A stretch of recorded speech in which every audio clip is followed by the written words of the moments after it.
Good evening, students. Have you revised the last topic?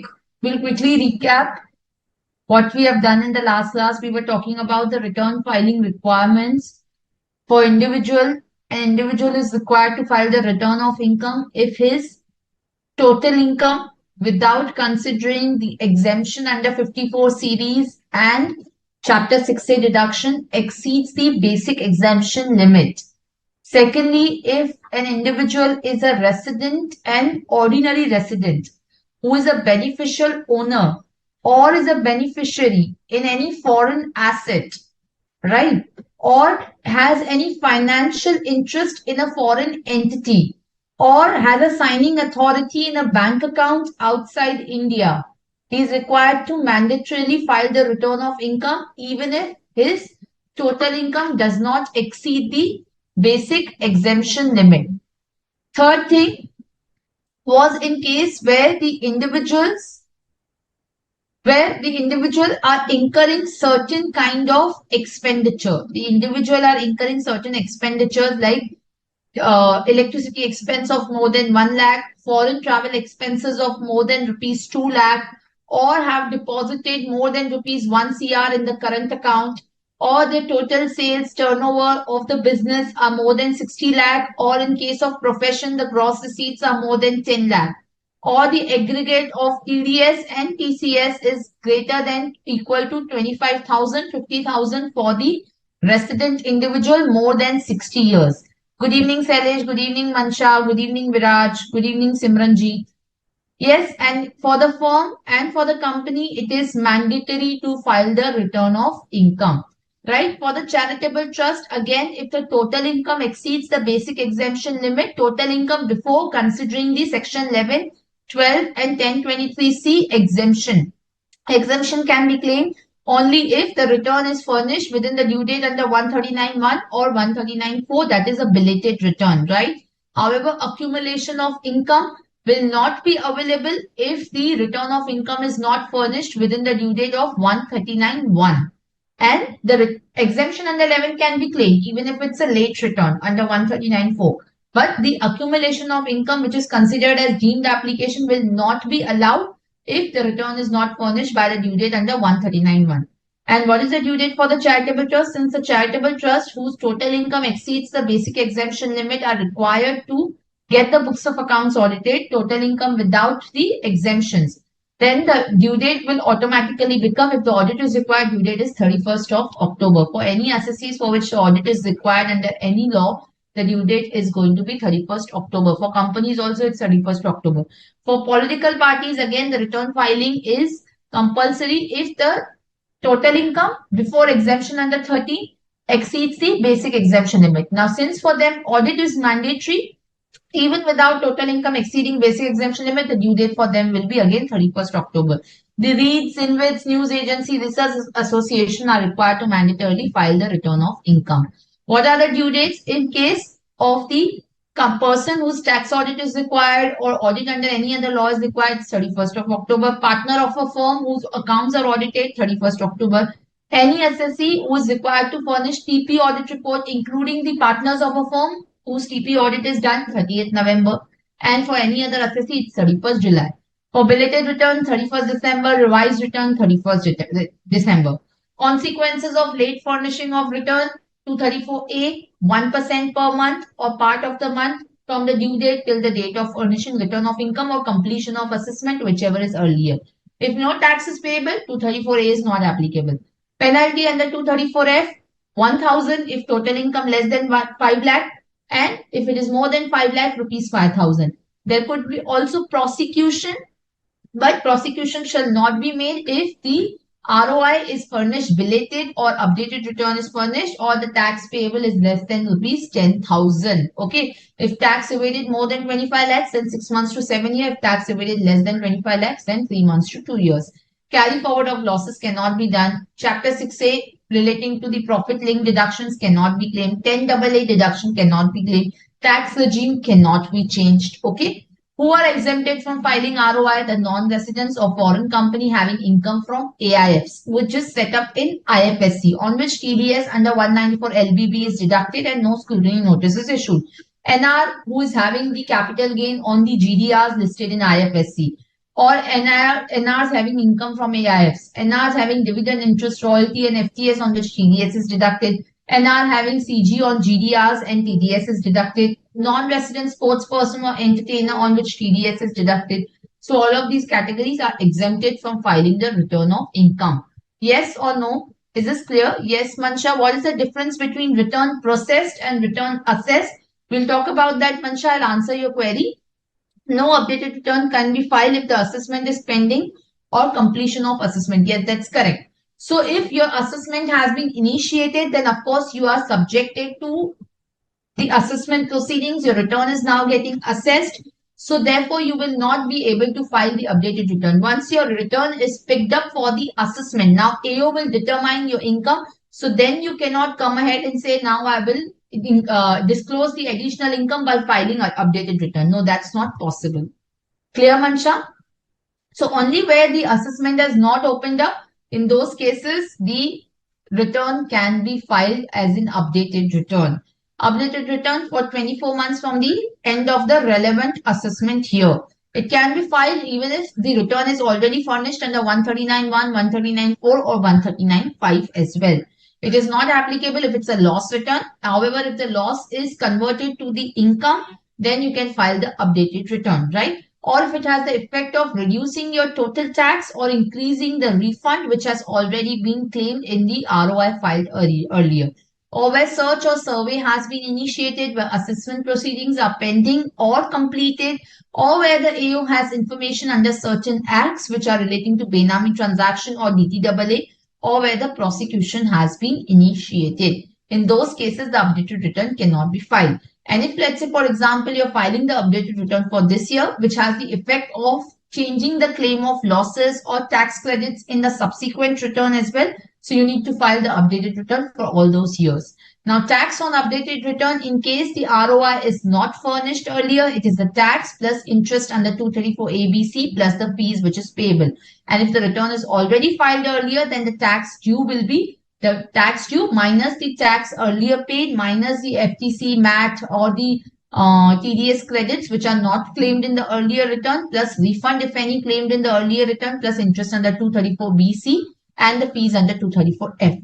Plus there will be additional tax which will be if you file the updated return within 12 months from the relevant assessment year, which will be 25% of tax and interest payable. If it is filed after 12 months, then 50% of tax and interest payable.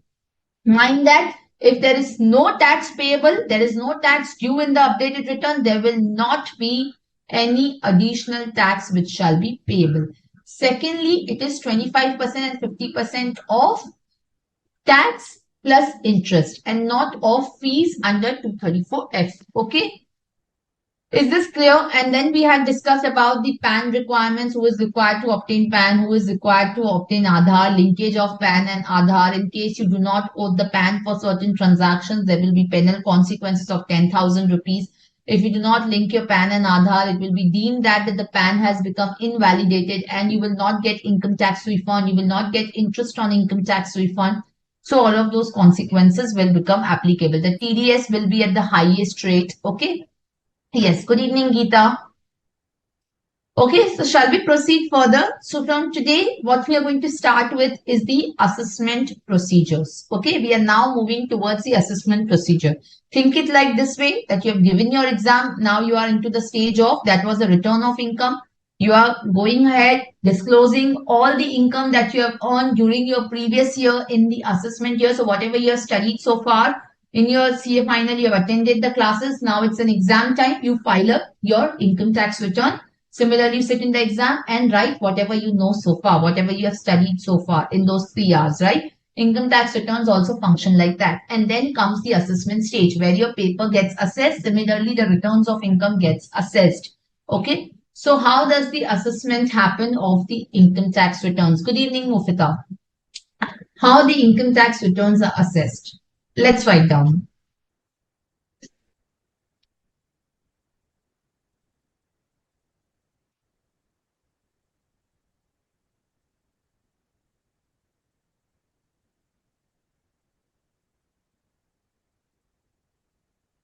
Assessment.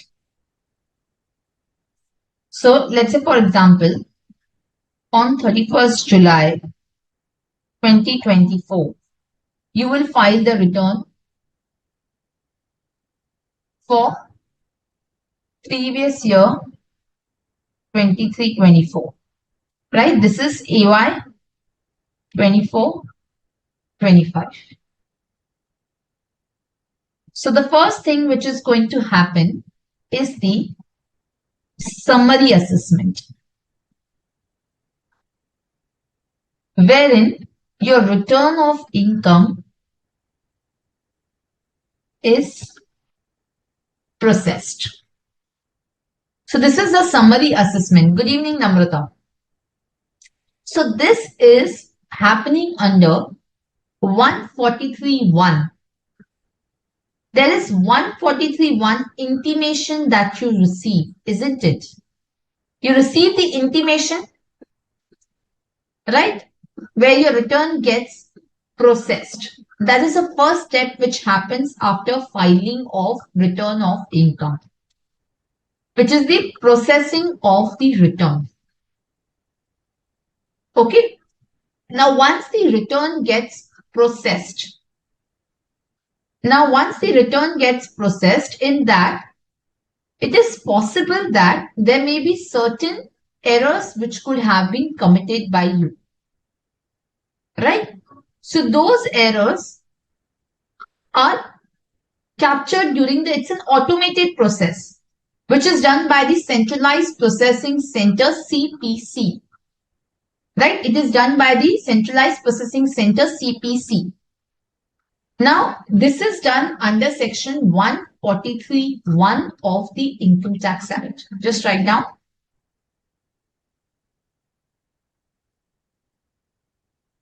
Under section 143.1.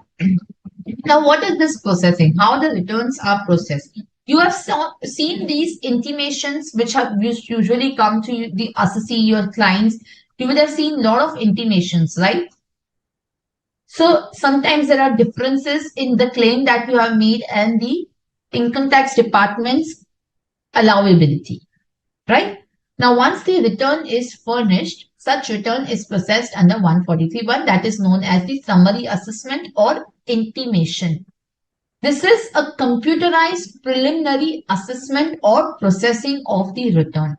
As I said, this is done by a Centralized Processing Center, CPC. Here, the computer will compute the total income of the assessee after making the adjustments relating to if there is any arithmetical discrepancies. If there is possibility that you have claimed some amounts, you have claimed, let's say, for example, in balance sheet, you are showing the, or let's say, for example, in the financial statements that you have filed for the assessee, in the P&L, you are showing the, let's say, deduction of depreciation as something else, and then in the statement of total income, you are showing the depreciation as something else. So there could be arithmetical error. There could be some incorrect claim if the claim is apparent from the information. It is not found from examination of any records, it is apparent. Let's say, for example, if you have claimed some deduction over and above the threshold which is there. So that will get disallowed. Disallowance of loss if you are claiming.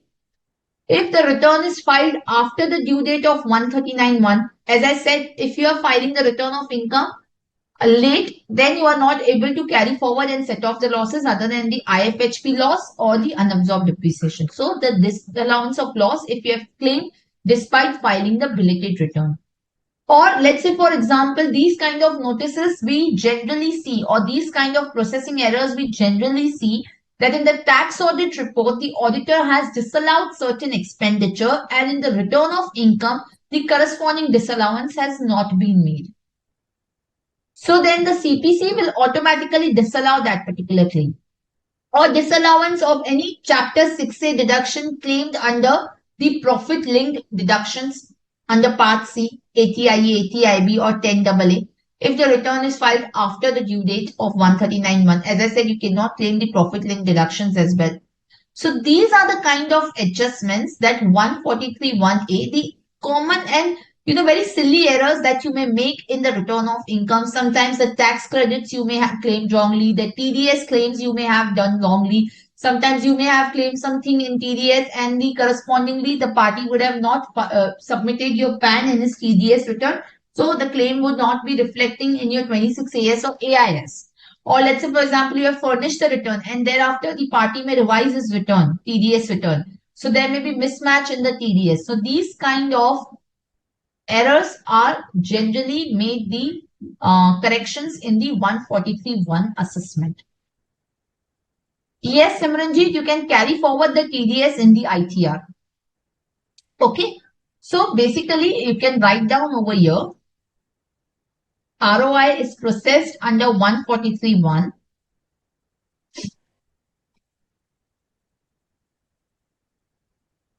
ROI is processed under 143.1 after making the following adjustments.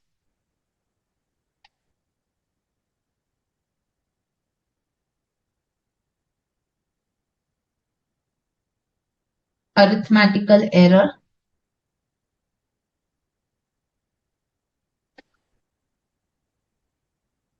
incorrect claims, or you can just write like this, apparent incorrect claims.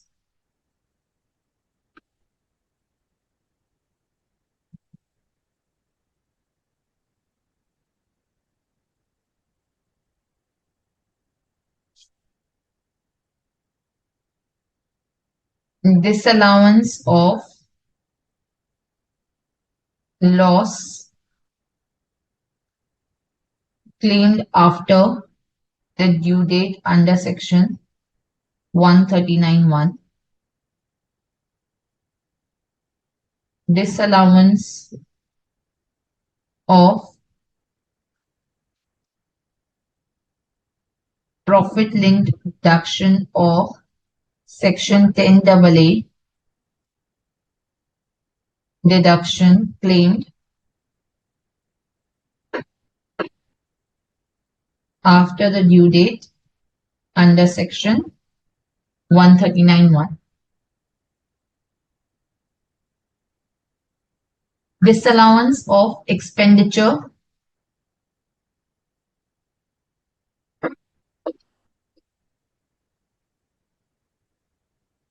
or increase in the income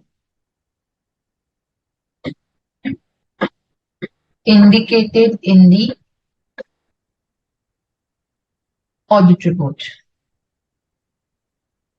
but not taken in account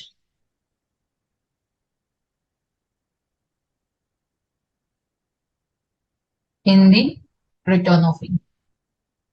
Okay. So before these adjustments can be made, the intimation is sent to the assessee to respond to these adjustments. You get right 30 days time to respond to the adjustment. You agree, you disagree, you partially agree, you provide the response, reprocess the return.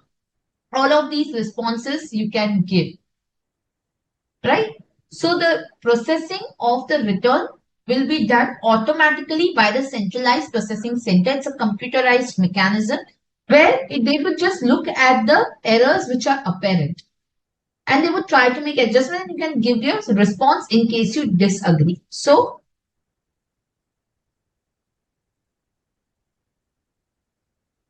intimation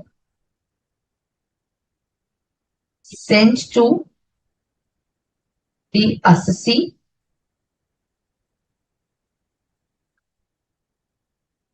with an opportunity for response.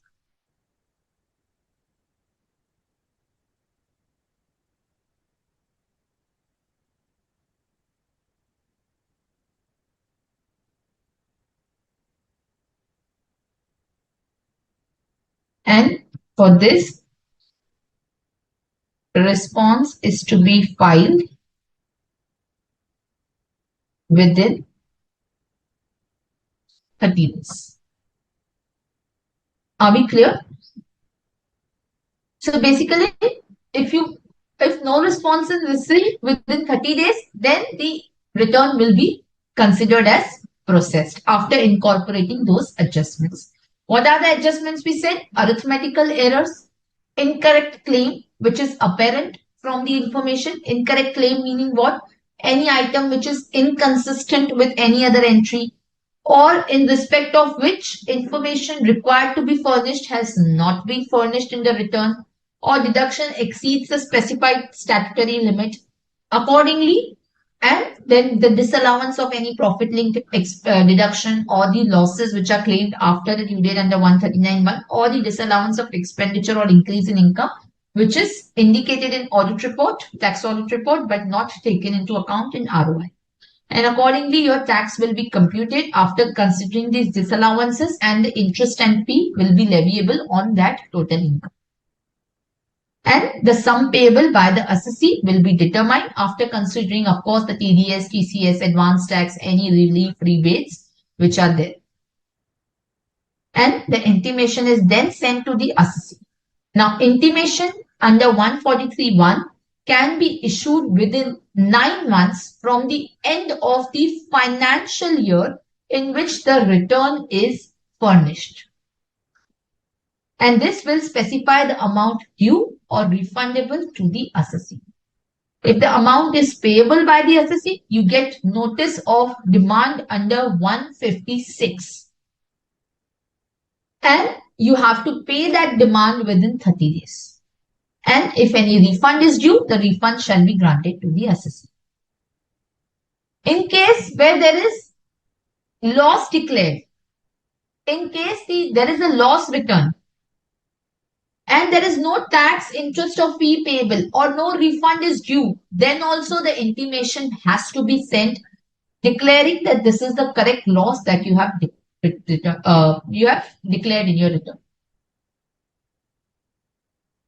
On the other hand, in case there are no adjustments, no tax dues, no refund payable, the acknowledgement of the return shall be deemed to be the intimation under 143. Are we clear? So you can just write down over here.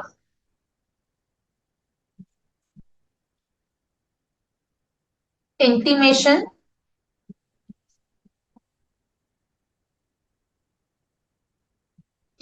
to be sent within 9 months from the end of financial year in which return is filed. So if my return is filed on 31st July 2024, my financial year will end on 31st March 2025. So from March 25, 9 months thereon, which will be how much? Yes, which will be December 2025. Okay. So in our case, this will be December 2025 by which the intimation has to be sent. Are we clear? Yes or no? Intimation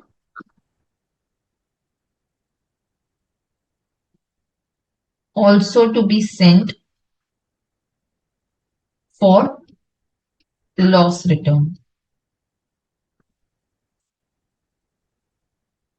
Yes, students, is this clear? Yes or no? So this is the first step which is going to be there. Mansha, what is the time period of return process? It will be 9 months from the end of the financial year in which the return is filed. No problem, Shankara. Good evening. Yes, Mansha, we are coming to the defective return as well.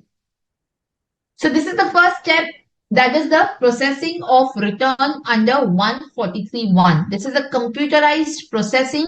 The assessing officer is nowhere involved at this particular stage. Now it is quite possible that during the time that the processing is being done, your return may be treated as a defective return as well. Now, what is a defective return?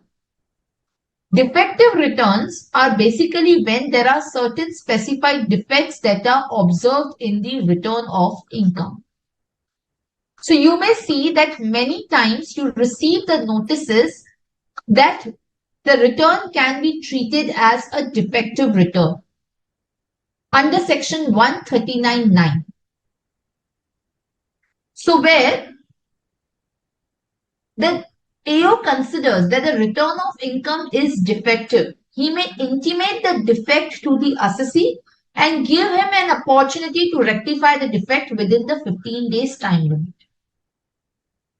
And if the defect is not rectified within 15 days, then the return will be treated as an invalid return and the effect will be as if the assessee has never filed the return. Are we clear? Now it is possible that the assessee may have not rectified the defect within 15 days. But let's say, for example, before the assessment is made, the assessee has rectified the defect. The assessing officer has the power to condone that delay and treat the return as a valid return. Now, when will be a return regarded as defective return? When, let's say, for example, the annexures which are there in the return of income are not properly filled up, or there is possibility that the audit report is not furnished, where the return of income is not accompanied by the audit report, or where you have failed to pay the taxes. So you have not furnished the proof of taxes, you have not furnished the challan. If there was a tax payable. So it is quite possible that if the TDS and TCS are deducted, but let's say, for example, you have wrongly claimed some TDS or TCS. In case you have not filled up the financial statements where these are required to be filled up. So, if let's say, for example, your return is incomplete, it may be regarded as a defective return. So, you can write down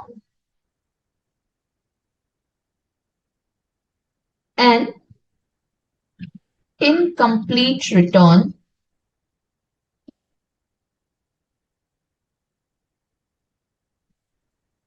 may be regarded as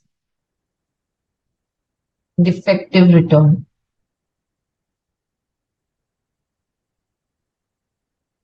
Where taxes are not paid, annexures are not filled,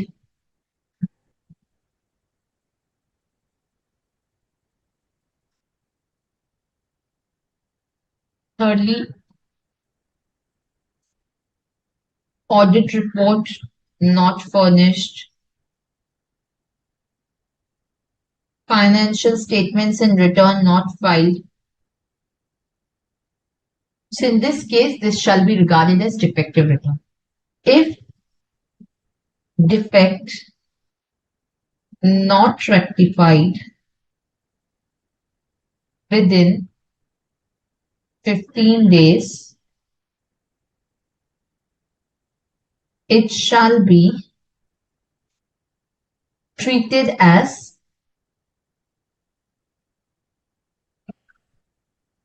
the return is not filed by the assessee. Yes? Yes or no? Any questions? Now there is one particular provision which kinds of saves the assessee, which is section 292B. It provides that the return of income, or even in the case of the assessment, any notice of assessment or any order of assessment will not be outrightly considered as invalid just because there has been some mistake, some defect or omission in the return of income or in the notice or the order. If in effect and in substance the return or the notice are in conformity with the intent and purpose of the Income Tax Act. So this provision asks the income tax authority to accept the returns and not directly reject it, if there are certain typographical errors, arithmetical errors which do not materially affect the claim of the assessee with regard to the claim which is statutorily allowed under Income Tax Act. And similarly, it asks assessee to accept the notices in case there are certain minor errors, which does not result in any kind of major error in the income tax notice or income tax audit. Okay? So that is one point which you should keep in mind. Section 292B. If assessee does not receive intimation within the requisite period, is it deemed to be a return process? No, Mansha. In case there was no tax due, no loss return, no refund claim, then in that case, the return acknowledgement can be 143(1) intimation. But if there is some tax due, refund payable, or there's a loss return, then in that case, the intimation has to be received. Incorrect return form is also treated as defective return. Yes, Mansha, it can be treated as a defective return as well. Incorrect return form, yes, is also a defective return. You're right. Because the annexures will not be filled up correctly.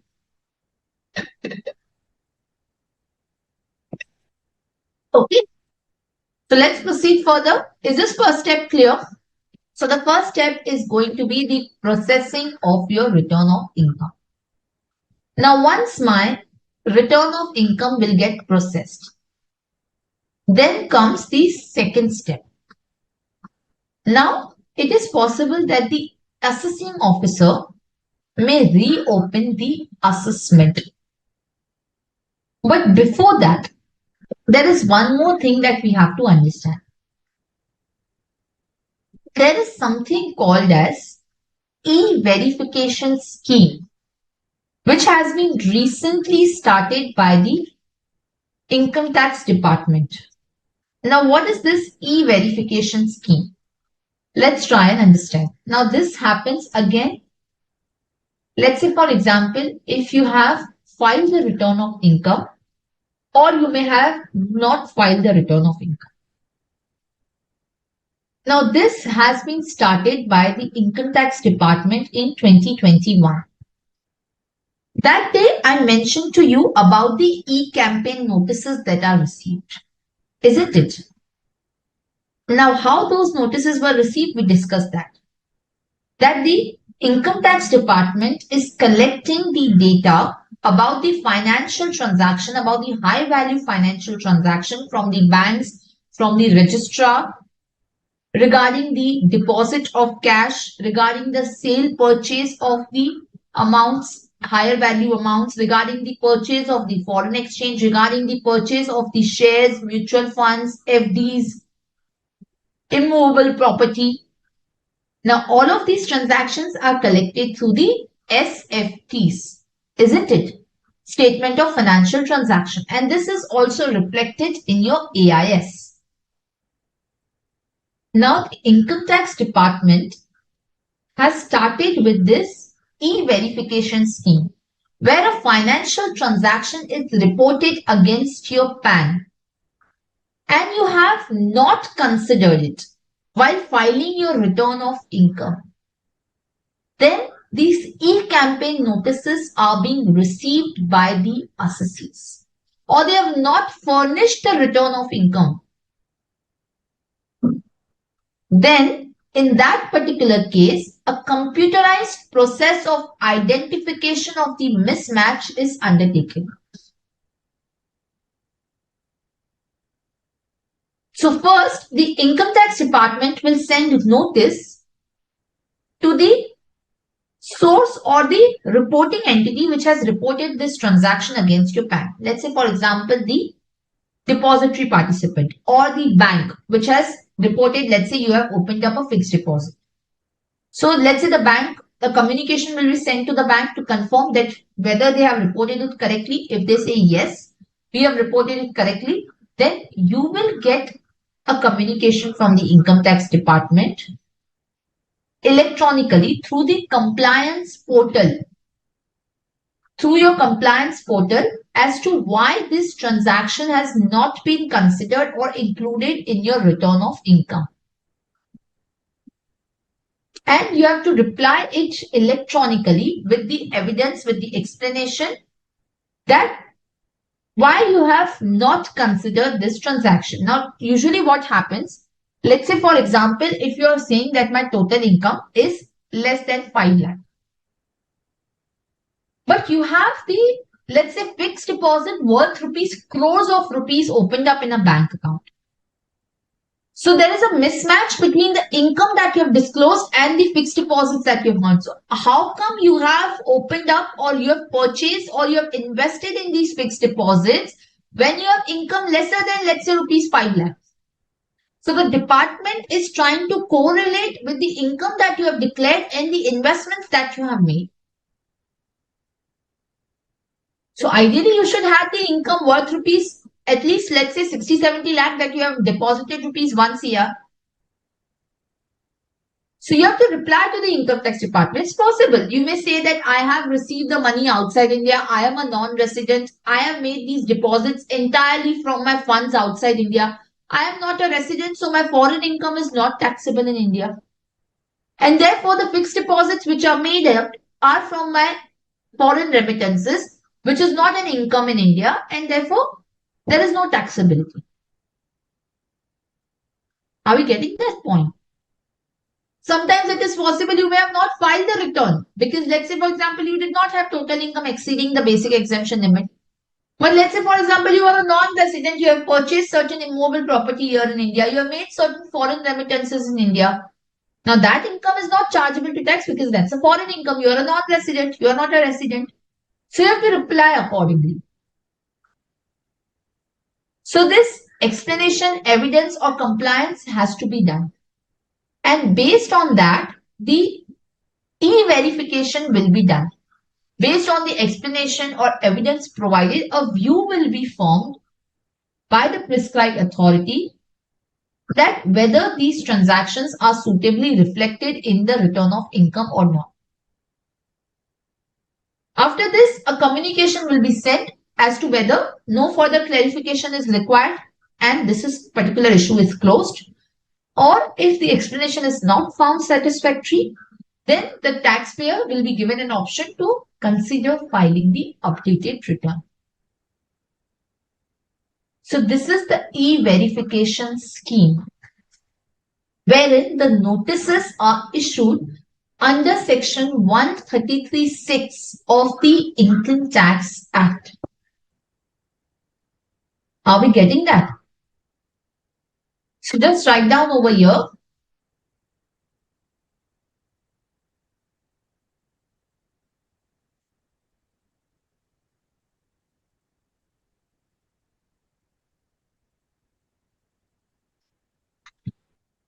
After the summary assessment, you can write down e-verification scheme under section 133(6), wherein the transactions can write wherein the financial transactions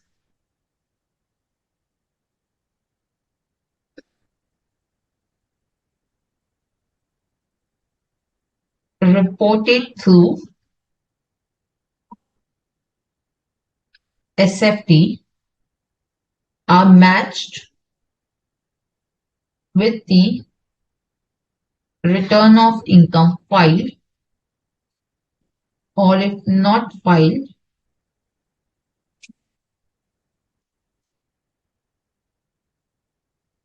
the notices are issued under section 133(6). Okay. So the notices are issued under 133(6) and you're required to file your reply online. Are we clear? And in case you feel that you have missed out something, you have the option to file the updated return. This is not a scrutiny assessment. Understand one thing. This is not your processing of return. This is just a preliminary verification based on the information that the IT department has from different reporting entities. This is just a verification of information, that the information which you have disclosed in your ITR is correct or not, with reference to the information that the department already have in its possession. Are we clear? So you can just write down over here.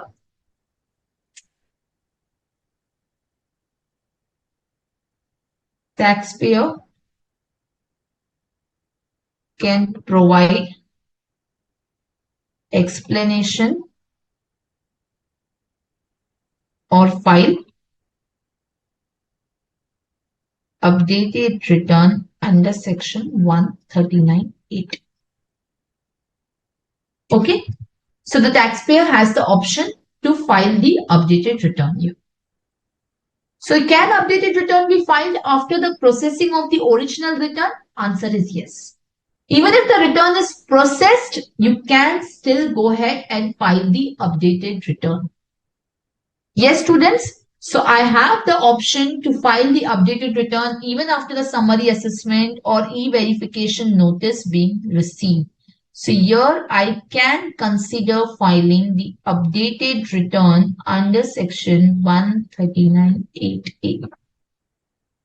Yes or no, student? Is this clear? Yes. If the assessee wants to rectify the last 2-year return, but the return is already processed, should we recommend the assessee to file the updated return? Yes, Mansha, you can if the assessment has not been initiated.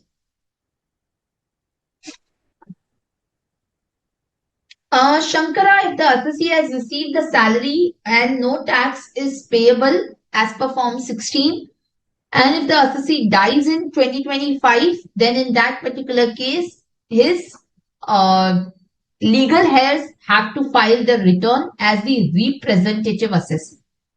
They have to file the return in the capacity of the representative assessee. Clear, Shankara? Okay. Now this was the second step. First step was the processing of the return, which is the summary assessment where an intimation is sent to you. Second step was the e-verification scheme under section 133(6). 2 points very, very clear. See, students, here we are not going to solve the question. This is entirely procedural part, but this is very interesting part also. Because let's say, for example, if tomorrow you want to get into litigation, students, these are the areas that you have to focus on. These certain procedural defects can lead to the invalidation of the notices also. So just be, you may feel now at the moment that these are boring topics, but these aren't. If you want to be in litigation, these are the areas that you have to be compliant with. Because see, the minor errors can also invalidate the return. So although there is section 292B, which says that the minor errors will not invalidate the assessment notices or orders or the income tax return. But those errors should be the arithmetic errors or typographical errors. These should not be the errors which are going to be fundamental errors. If those are fundamental errors, then it is going to invalidate the notices. Are we clear? For example, today itself, the Supreme Court has stayed a matter with regard to the assessments where the notices are issued without the without the document identification number. So, you know, there is mandatorily on the notices, they are required to put the DIN. They are required to put the DIN. And Delhi High Court said that without the DIN, the notices are invalid. And Supreme Court has today stayed that matter. So see, once you see the notice, you may feel, oh, this is right, and I'll just respond also. But it is quite possible that the DIN is not present in the notice, which is a very grave error which has been committed. You can challenge that notice altogether. the DIN is mandatorily to be quoted on all the documentation which is coming through the department. It has to be duly signed. These days it is issued by the National Faceless Assessment Centers, but as well it was to be signed as well. Clear, students? If action is initiated by the AO, assessee can be eligible for updated return because the assessment has been started. Mansha, the assessment has not begun. This is just an e-verification scheme. Again, this is a computerized scheme. There is no involvement of the assessing officer over here. So in these cases, these are computerized scheme where the computerized match has been happening with the information that the computer has with the information that you have filed. If there is mismatch between the two, the communication is sent to you. The notices are issued to you. So here also it is not a scrutiny assessment. The scrutiny assessment will begin only when the notice is issued to you either under section 143(2) or under section 148. Without that, there is no assessment. Are we clear? Now we are moving towards third step. Now your scrutiny will start. Which gets started under section 143(2) of the Income Tax Act. So the scrutiny starts under section 143(2) of the Income Tax Act, which is the normal regular assessment that happens. So first, let's say for example, you have sat for your examination, you have written your entire paper.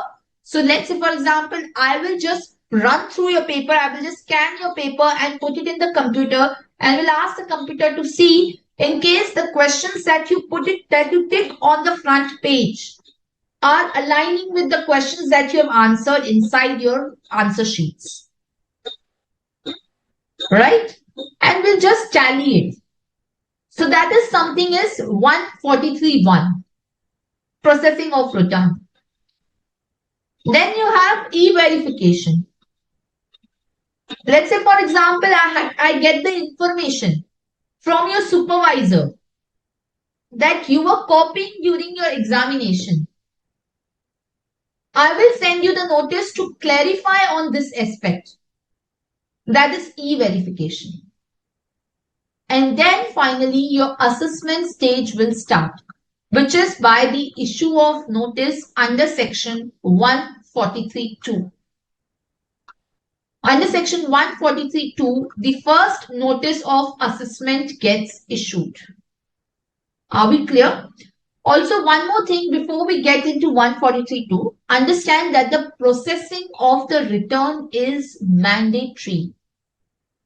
The 143(1) summary assessment processing of return is mandatory even if the assessment has started. Even if the assessment has started. So even if, let's say for example, the assessment has commenced, it is possible that before the computerized processing, the assessment would have already commenced.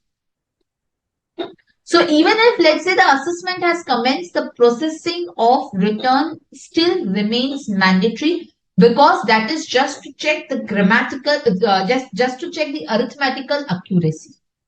So you can just write it over here. I mean, I don't see a logic that why processing of return is mandatory even if the assessment has started, but that's what the law still says. And you can write down processing of return under section 143(1) is mandatory even if notice is issued under section 143(2). Fine. Now, as I said, your assessment is starting.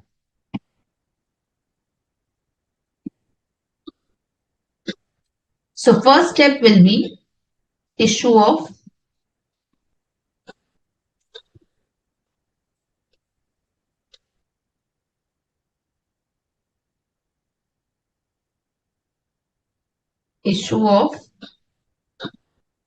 notice under section 143(2).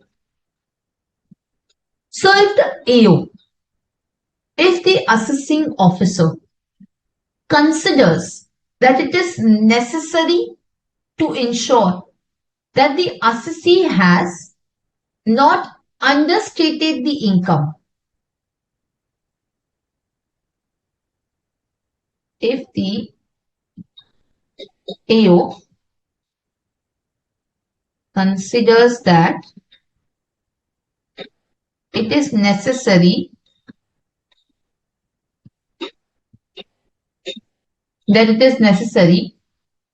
to ensure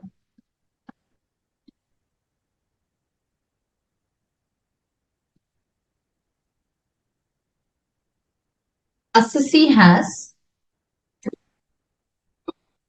not understated the income or has not computed excessive loss or has not computed excessive loss or has not paid the tax or has not underpaid the tax. Okay. So it is necessary to ensure that the assessee has not understated income, has not computed excessive loss, or has not underpaid the tax. Then the AO will issue a notice for making the assessment under section 143(2). And what is the time limit for issuing the notice under 143(2)?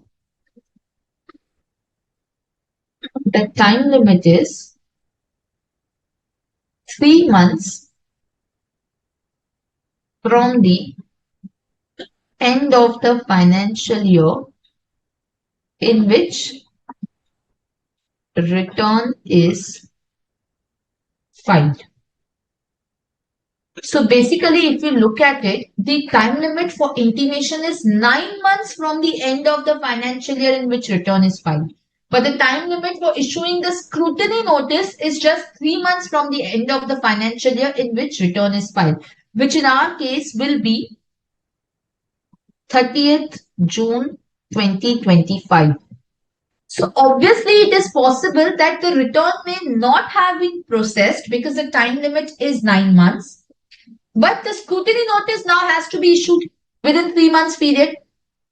So it is possible that the scrutiny notice has already been issued, but the return has not been processed.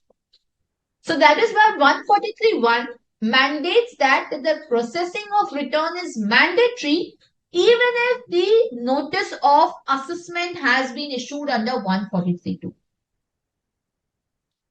Are we clear about that? So 143(2) notice will be issued once the AO has the impression that the income may have been understated or the excessive loss has been computed or the taxes have been underpaid. Now what happens that once the notice under 143(2) is getting issued? Yes?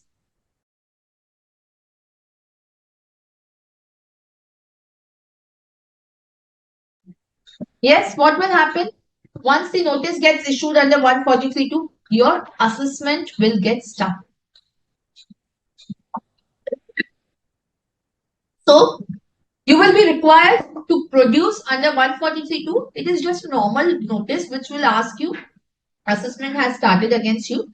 You are required to produce the evidence to the assessing officer, and the evidence is asked for the certain points which the assessing officer has doubt. So assessing officer may ask you to produce your financial statements, your books of accounts. Now understand, everything is now electronic. It is everything in a faceless manner. The assessments are conducted in entirely faceless manner. There is no human involvement at this stage. Of course, the assessment units, the AOs are functioning, but you would not be able to see who is assessing your income. Are we clear? So, first important thing now. Once the notice of assessment is getting issued to you. Now, let's say, for example, the AO wants to ask for certain pointers, ask for certain evidences, ask for certain explanation on specific points.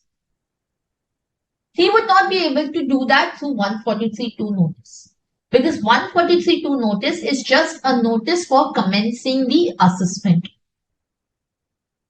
So then what he would do? He would issue you the notice under section 142.1. Under section 142.1, he would issue you the notice.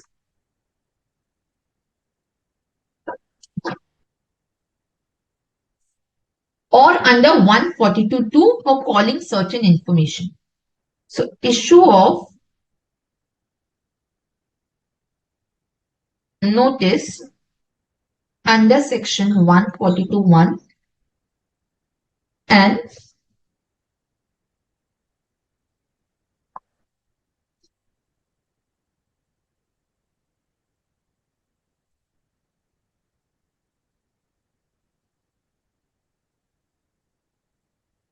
issue of notice under section 142.2.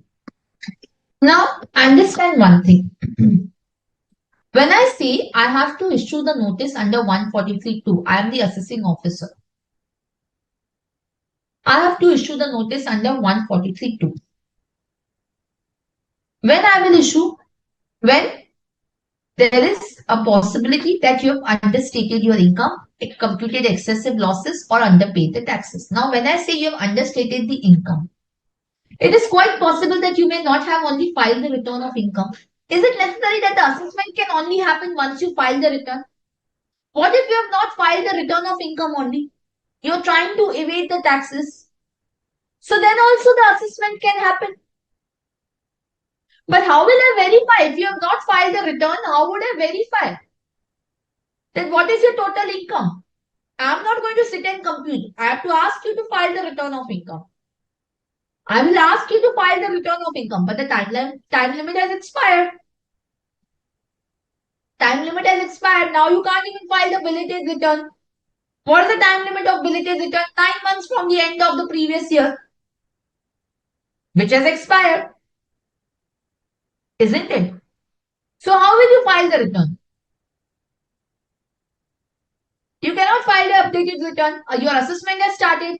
Can you file the updated return? Answer is no. Though the time limit for updated return is 24 months from the end of the previous year, you can't file the updated return once your assessment has started. Because an updated return is just like a voluntary disclosure scheme where you come ahead and voluntarily pay the penalty in the form of additional taxes and you disclose your income. Now your assessment has commenced. You can't say I will file the updated return. That is not allowed.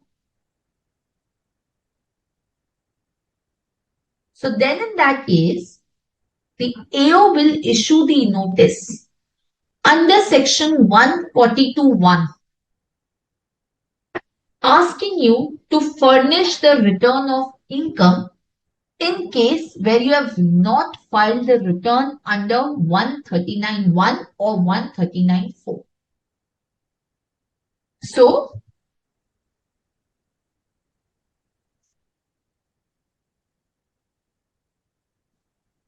to furnish return of income if ROI not filed under section 139.1 or 4. Or even 8, even if you have not filed the updated return earlier. So now you have to file the return in response to a notice under 142.1. When you file the return of income, students, during your articleship, do you see there is an option which return you are filing? Return filed under 139.1, return filed under 139.4, belated return, updated return, revised return, return filed in response to 142.1. This is the return filed in response to 142.1. AO is asking you to file the return. You have to file in response to 142.1. The notice will be issued in 142.1 asking you to file your return of income. Are we getting that? So 142.1 can be a notice for asking you to file the return of income. Secondly, to produce the books of accounts and the documents as the AO may require.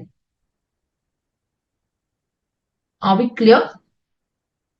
Or to furnish the balance sheet if the AO requires that. So 142.1 notice is to furnish the return of income, to furnish books of accounts or documents or financial statements as AO may require. Clear? Yes. And then there is a notice under 142.2 where the AO can issue you the notice under 142.2 asking for the information that he wants. So he will ask, you present your data, you present your confirmation from creditors, you present let's say the details of the credits in your bank account, all of that, the information the AO is going to ask through the issue of the notices under 142.2. Now, there cannot be one issue of notice of 142. There can be multiple 142.2 issued by the AO. Because as and when he will go through the information, he may feel the need of asking additional information. So he will keep on issuing you 142.2 notices in line with one another, in continuation with one another. And you have to keep on replying to that. Are we getting that? So it is quite possible that the AO may not just issue one 142 notice. He may issue multiple 142 notice because this is for the purpose of obtaining the information from the assessee. So just write down. To obtain information from assessing.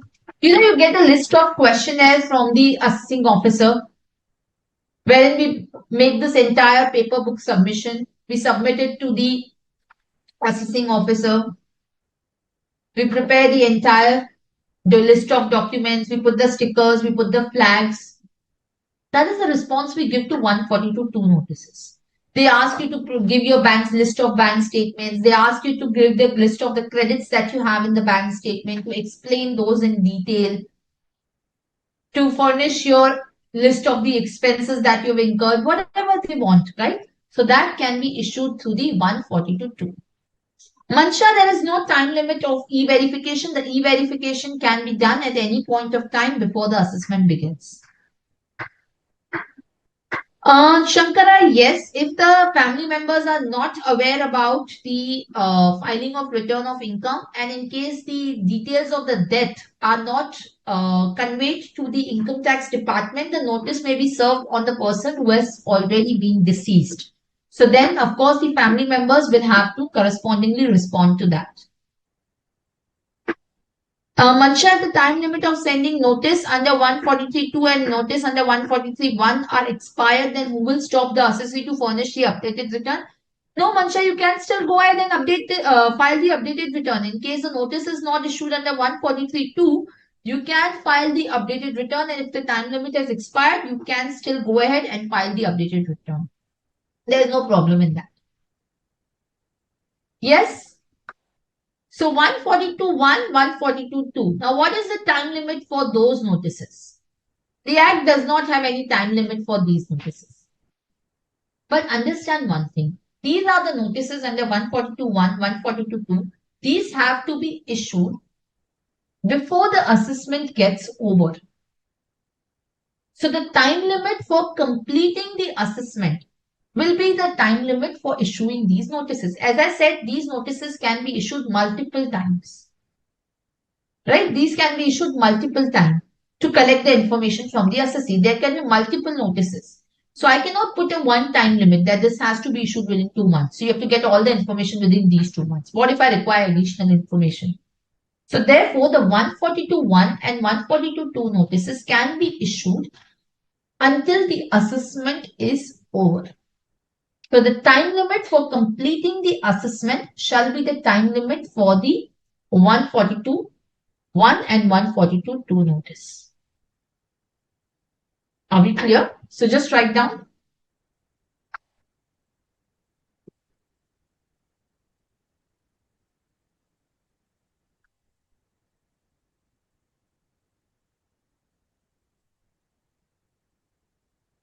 Time limit for completing assessment shall be time limit for issue of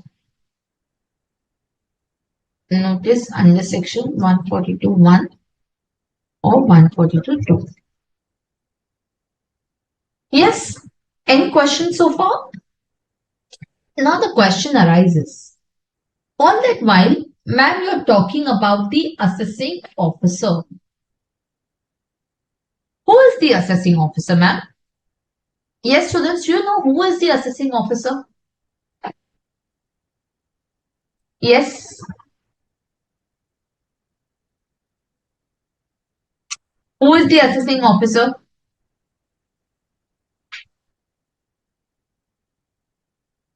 Do you know that?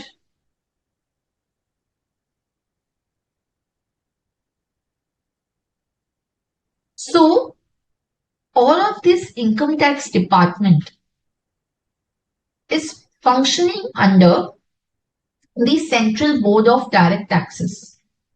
So CBDT is the body, is a statutory body which is constituted by the Act of Parliament, which functions under the Ministry of Finance and which is exercising the control and supervision over the income tax department. And under the income tax department, there are several officers.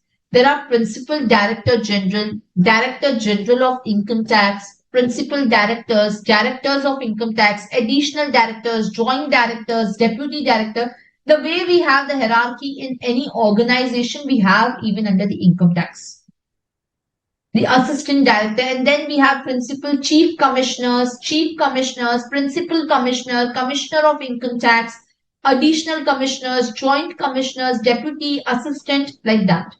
There are hierarchical roles. And then we have at the lowest the income tax officers, tax recovery officers, and inspectors. So who is a assessing officer? The assessing officer is either the assistant commissioner or the deputy commissioner or the assistant director or the deputy director of income tax.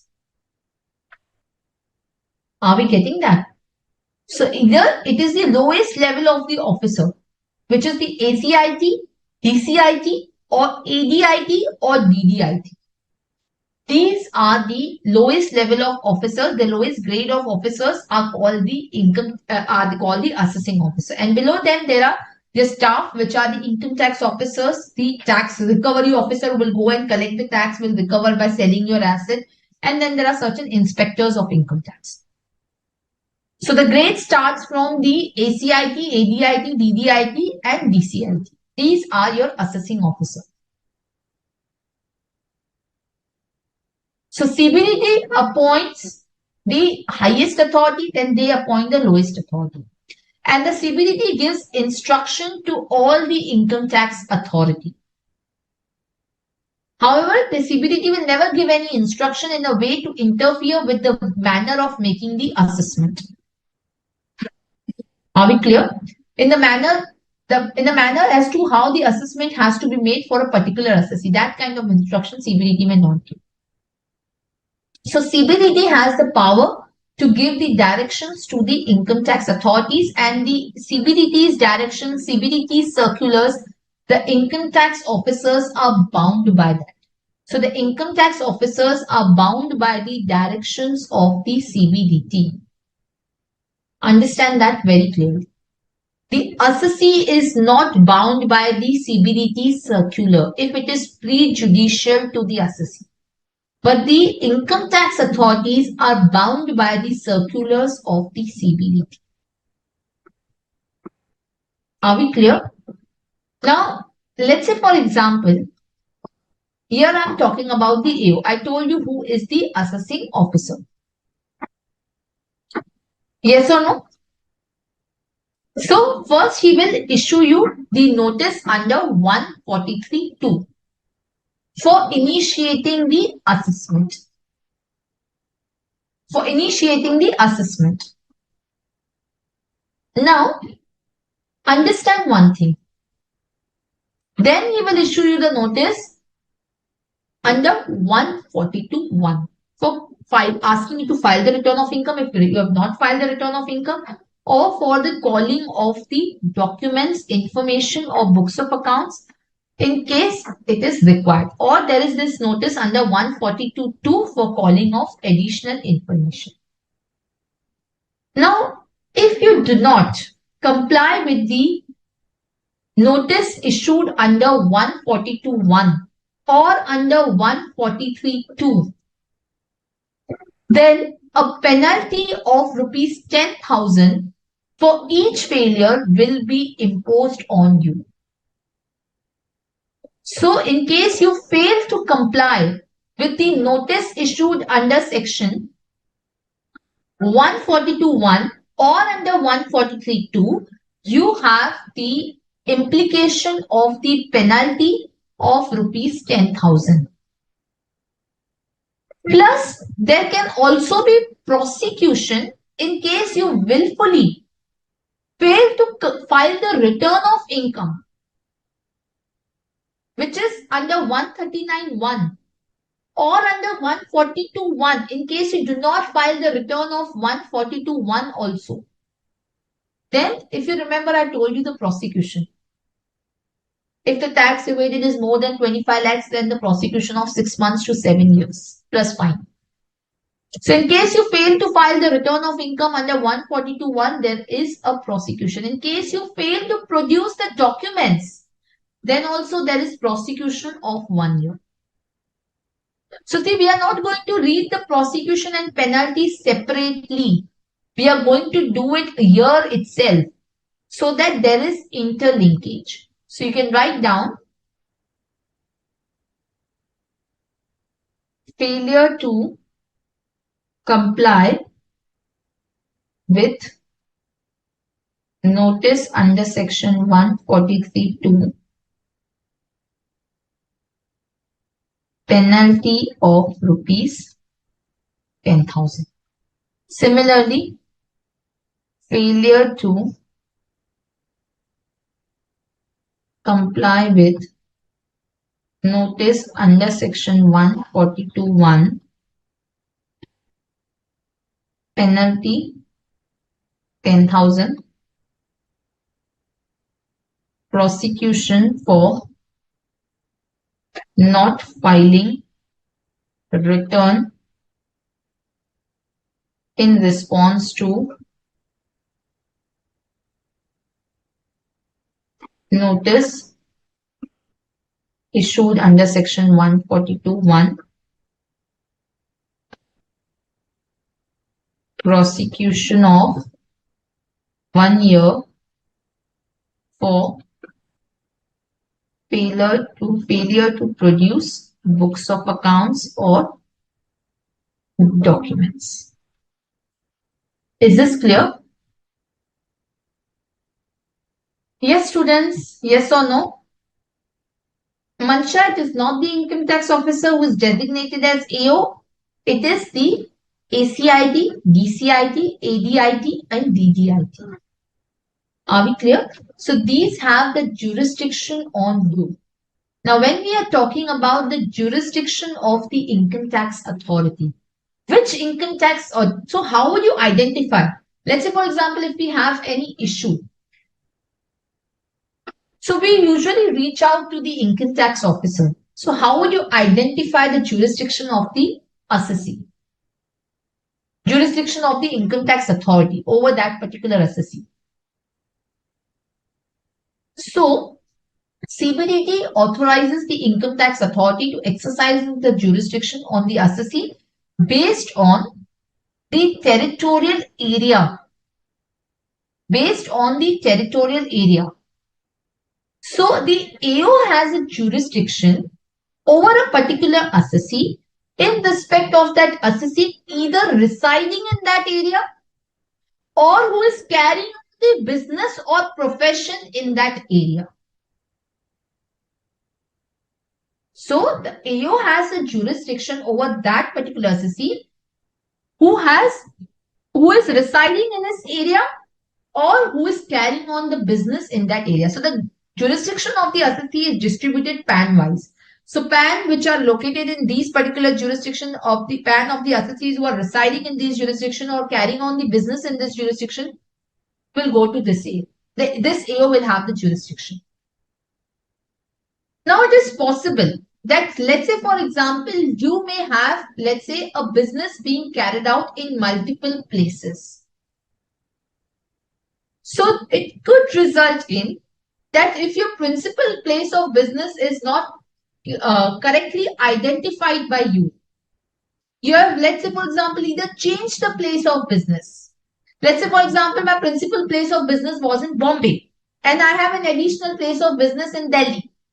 Now I have changed my principal place of business to Delhi. But let's say my AO continues to assess me in Bombay, considering that my principal place of business was in Bombay. But now I am no more available in Bombay. So I want to transfer the jurisdiction from the Bombay AO to Delhi AO. Or the question arises as to which particular AO has the jurisdiction to assess. Then the question shall be determined by the higher authorities. The question shall be determined by the higher authorities. And in case they are not able to decide it, then the CBDT will decide it. So there are time limits to question the jurisdiction of the AO. So you can question the jurisdiction of AO once you file the return of income, and when it goes for the assessment within 1 month from the date of the notice, you can question the jurisdiction. Or if the return of income is not filed within the time allowed to you for filing the return under 142(1) notice, within that time limit, you can question the jurisdiction of AO as to why this AO is assessing me. This AO cannot assess me. This AO does not have the jurisdiction. If the AO does not have the jurisdiction over me, the assessment will become invalid. Are we getting that? And then if you question the jurisdiction, they are empowered to transfer your case from one assessing officer to another assessing officer. Are we getting that? So there may be a situation that the case will be transferred from one AO to another AO if you request to the assessing officer that this officer does not have the jurisdiction over me. So after the permission from the higher authorities by the Principal Director General or Principal Chief Commissioners, the case shall be transferred. Are we clear? Yes or no? And then once the case is transferred, if a notice has been issued, then again a reissue of notice is not required. And then the proceedings will be continued by the new AO. Again, this transfer of the jurisdiction, assignment of the jurisdiction is now again in a faceless manner because of the faceless assessment. Though you have a physical jurisdictional officer also, but you have everything done in now a faceless manner. Yes? Now, what are the other powers with the assessing officer during the assessment stage? Mansha, filing of benefit of filing the updated return if the time limit for sending notices has expired. The benefit is that there can be a reassessment also done on you. So at that time, this will prove an evidence that you were not trying to conceal the income. Namrata, how to transfer the jurisdiction? The transfer of the jurisdiction can happen by making the application to the income tax authority. So the AO under which you were supposed to be operating, under which you are operating at the moment, whose jurisdiction is getting reflected in your income tax login portal. You can see the jurisdictional AO. You can go to him, make an application that you may want to transfer the jurisdiction to this particular area because you are now no more part of this area. Let's say, for example, there was this person who was first residing in Pune. There was my client who was residing in Pune. So he was continued to be assessed by the Pune income tax officer, Pune assessing officer. Now he no more had any residential place in Pune. He sold his flat in Pune and he had a flat now in only Bombay. So we made an application to the Pune AO to transfer the case from Pune to Bombay. Are we clear? So this is how the jurisdiction has to be transferred. Clear? Yes or no? Any other question? Yes. Okay. New jurisdiction officer have to again issue the notice, Namrata? No. New jurisdiction officer does not have to issue the notice again. The assessment proceedings will continue from there where the previous officer left. Mansha, the penalty is not 10,000 per day, it's only 10,000. Time limit for questioning the jurisdiction. Once you receive the notice, then you have to question in case you have already filed the return, then within 1 month from the issue of notice. In case you have not filed the return, then within the time allowed to file the return under 142(1), you have to raise the question of jurisdiction. We'll write that down, all of that for the jurisdictional AO. Just write it over here.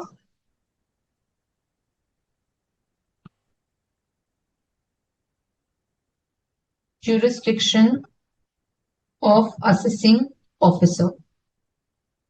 Assessing officer is ACIT, DCIT, ADIT, and DDIT.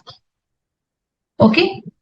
Jurisdiction of AO based on the residence or principal place of business. Questioning the jurisdiction.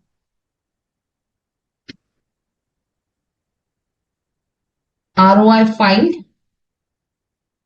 then within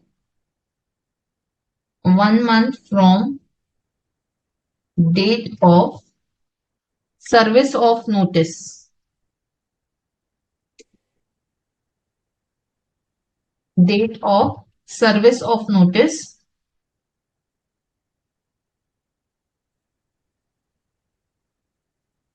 under section 143(2) or 142(1).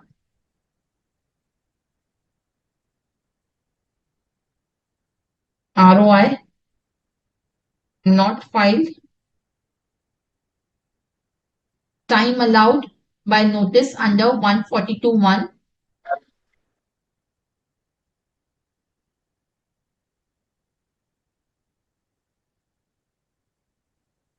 For filing ROI under section under notice issued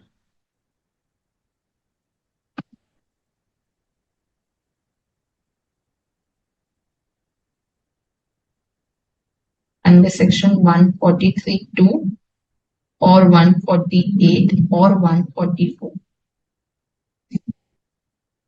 Then search, where search is initiated. Where search is initiated.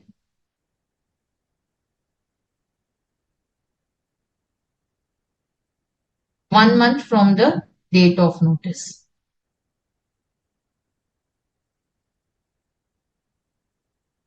Okay.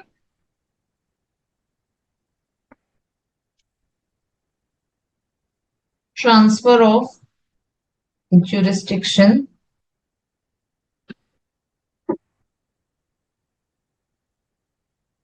New notice not to be issued. New notice not to be issued.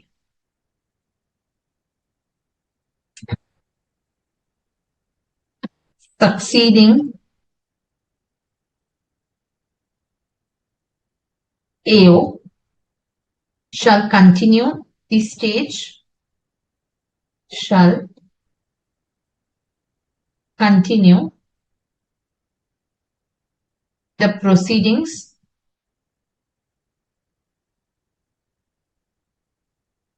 from stage where predecessor left. New notice not to be issued by successor AO.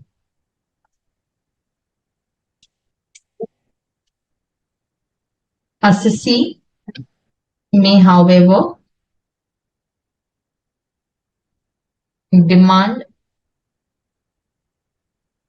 opportunity to reheard, to be reheard before passing of assessment of. Fine? Yes or no? Namrata, yes, there is a functionality on income tax portal to identify which is know your AO. You can just go on the income tax portal and see know your AO. I can show you right away. Let's practically see how this works before we go on to the break.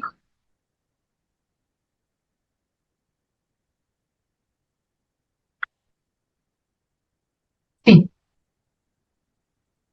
know your AO.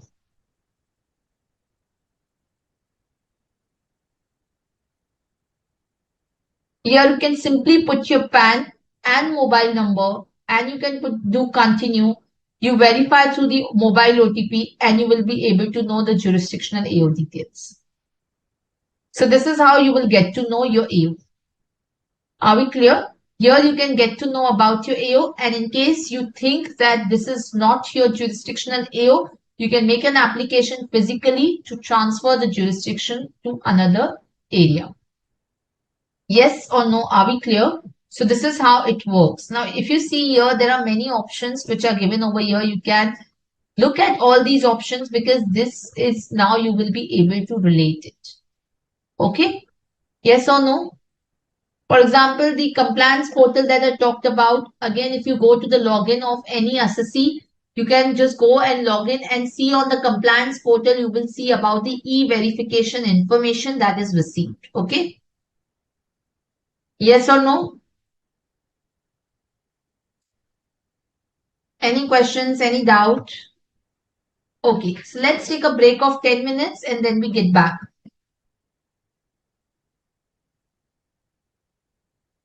Break kar de start?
Uh, yes, Mansha. In fact, the income tax website, which is now available after they have revamped it, it's very, very good. Where you can compare the provisions, as you're rightly saying, the amendments before, afters are given, a lot of charts and tables are given. It's very nice. Yes, Prerna, I'm there. Okay. Yes, let's start. So we were on the point of 143.2 assessment and the jurisdiction of the AO therein. Okay. Now, what are the other powers of the assessing officer? Let's try and understand that. Now we are focusing on the assessment. Okay. So we are going to try to understand how the assessment is going to happen. First of all, and then we are going to talk about the powers of the income tax officer. So first thing first, the assessment, as we said, they could open up the case under 143.2. And then for calling certain information, they can ask for the information under 142.1 notice and 142.2 notice. They can also ask you to file the return of income. Now, it is quite possible that during the assessment stage, the AO looks at the books of accounts and feels that the books of accounts are voluminous, are very complicated. There are many transactions. Sometimes they are not correctly made up, or there is some specialized nature of business activity. And for that, he feels that the accounts needs to be audited. Or it is quite possible that the inventory valuation may not have happened properly. So if at any stage of the proceedings, the AO, having regard to the nature and complexity of the transaction, the AO may direct that the books of accounts should be audited. So the AO may direct a special audit or the valuation of the inventory. Are we clear? So special audit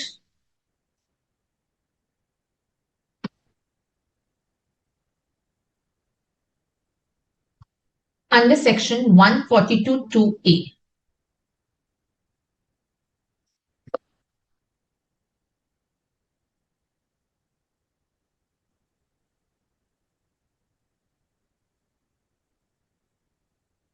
Okay, under section 142(2)(a). Special audit. So if at any stage of the proceedings, the AO having regard to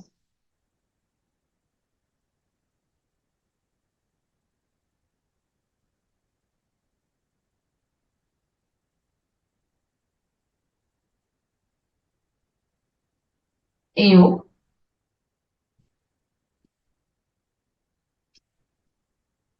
having regard to nature and complexity of accounts, then volume of accounts,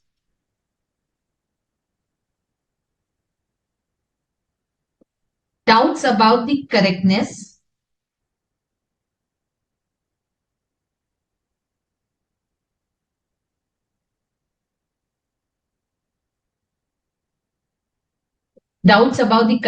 of accounts,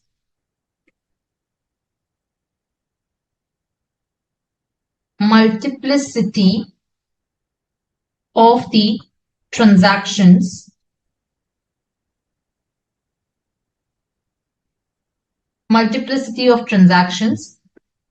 specialized nature of business activity,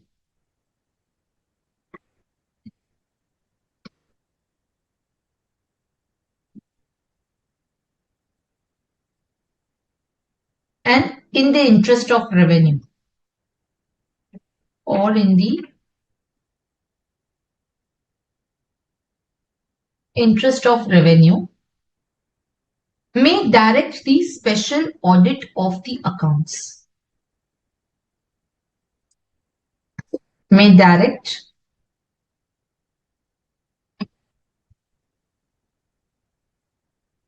special audit of accounts. So basically, the AO has the power to direct to get the books of accounts audited in case if he feels that the books of accounts are voluminous or complicated, there are multiplicity of transaction, there is a possibility that there is the specialized business activity. So he may direct that the books of accounts be audited. So if at any stage of proceedings he consider and he can do that with the previous approval of the principal commissioner or chief commissioner or principal commissioner or commissioner, and will direct the assessee to get the books of accounts audited by a chartered accountant. Now, these chartered accountants will not be appointed by the assessee but will be nominated by the principal chief commissioner or chief commissioner of income tax. So there is a panel of the CAs which are appointed to audit for the revenue, to audit on the directions of the revenue. So even if the books of accounts may already have been audited by the assessee, but still he may direct him to get the books of accounts audited by a chartered accountant on the panel of the income tax department, which are listed on the panel. And the expenses of the special audit are not to be borne by the assessee, but by the central government. The expenses will be paid by the central government. So this is another area for you in case you wish to conduct audit from the revenue side. You can always get yourself impaneled with the central government. Are we clear? Similarly, the AO can also direct to get the inventory valued by a cost accountant. To get the inventory valued by the cost accountant, if it is found to the AO that there is complexity, there is specialized nature of the business or the interest of revenue, he may direct the assessee to get the inventory valued by a cost accountant. Again, the cost accountant will be nominated by the principal chief commissioner. Are we clear? So just write down special audit or valuation of inventory. May direct special audit of accounts or by a chartered accountant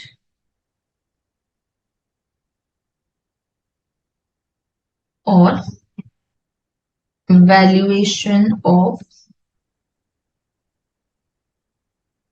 inventory by cost accountant nominated by the principal commissioner with the prior approval of PCCIT, CCIT, PCIT or CIT with the higher authorities. Are we clear? Now, what is the time limit for this? The AO will specify the time limit, but this time limit will not exceed 180 days. This time limit will not exceed the 180 days.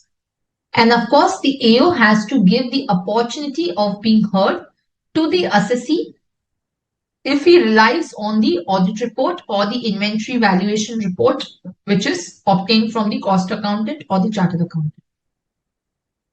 Are we clear?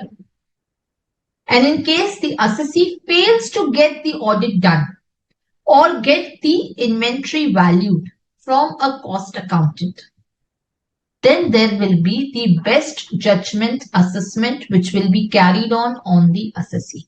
Now, what is best judgment assessment? We are going to talk about that. We are going to talk about that. Are we clear? And plus, there will again be penalty. There will be penalty also on the assessee. There will also be the penalty on the assessee. Are we clear?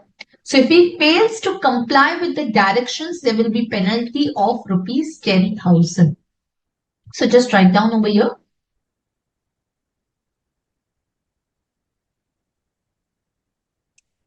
Failure to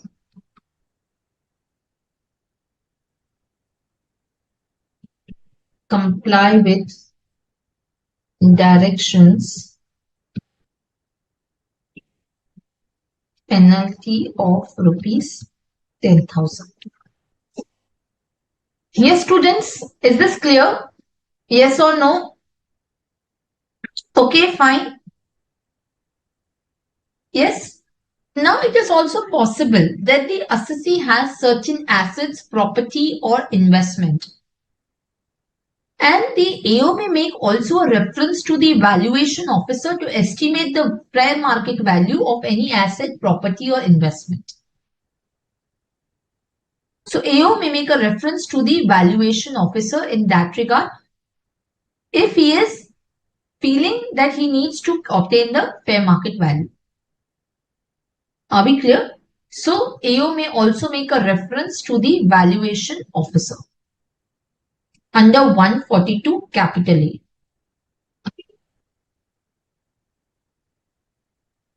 A reference to the valuation officer under 142A for determining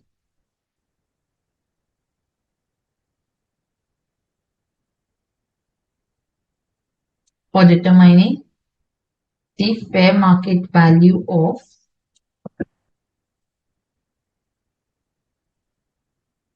any asset or property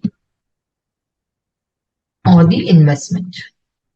And what is the time limit for that? What is the time limit for submission of the valuation report? So the valuation report has to be submitted to the assessing officer from the 6 months from the end of the month in which the reference is made. Are we clear? So the valuation officer should send a copy of the valuation report to the assessing officer and within a period of 6 months from the end of the month with which the reference is being made. So within 6 months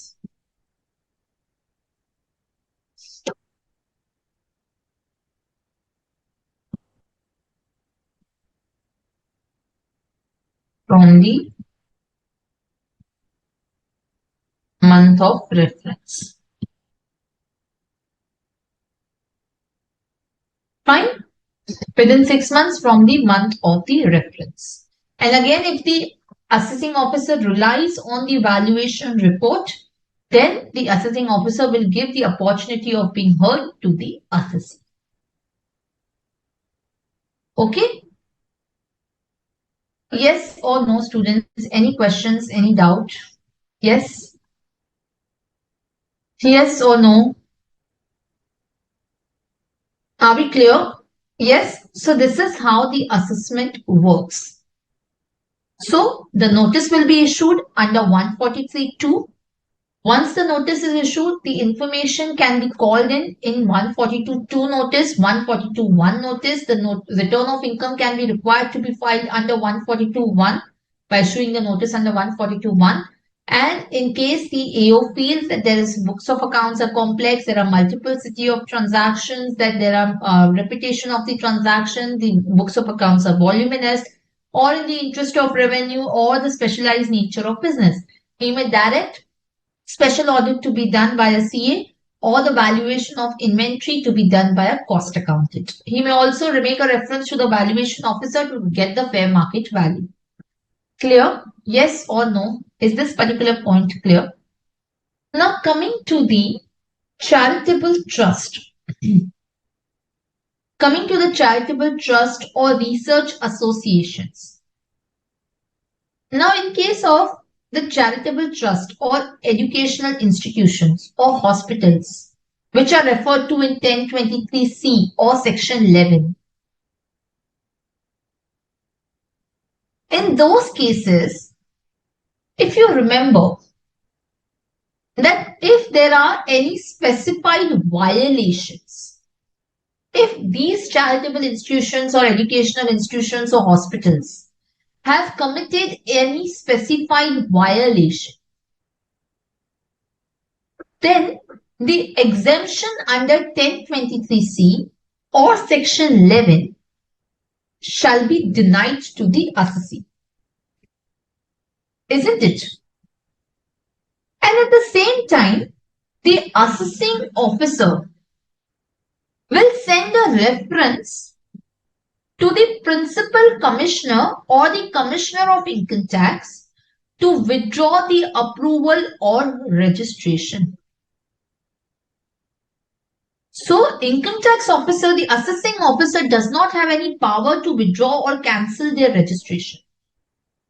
If you remember, I told you even under the charitable trust, who has the power to cancel the registration of the charitable trust when the specified violation occurs?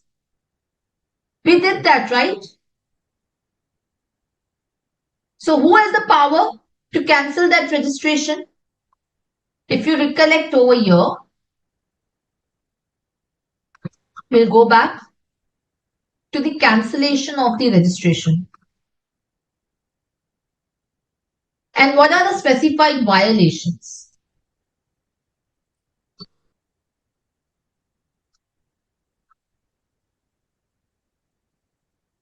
So we had done the cancellation of registration, right?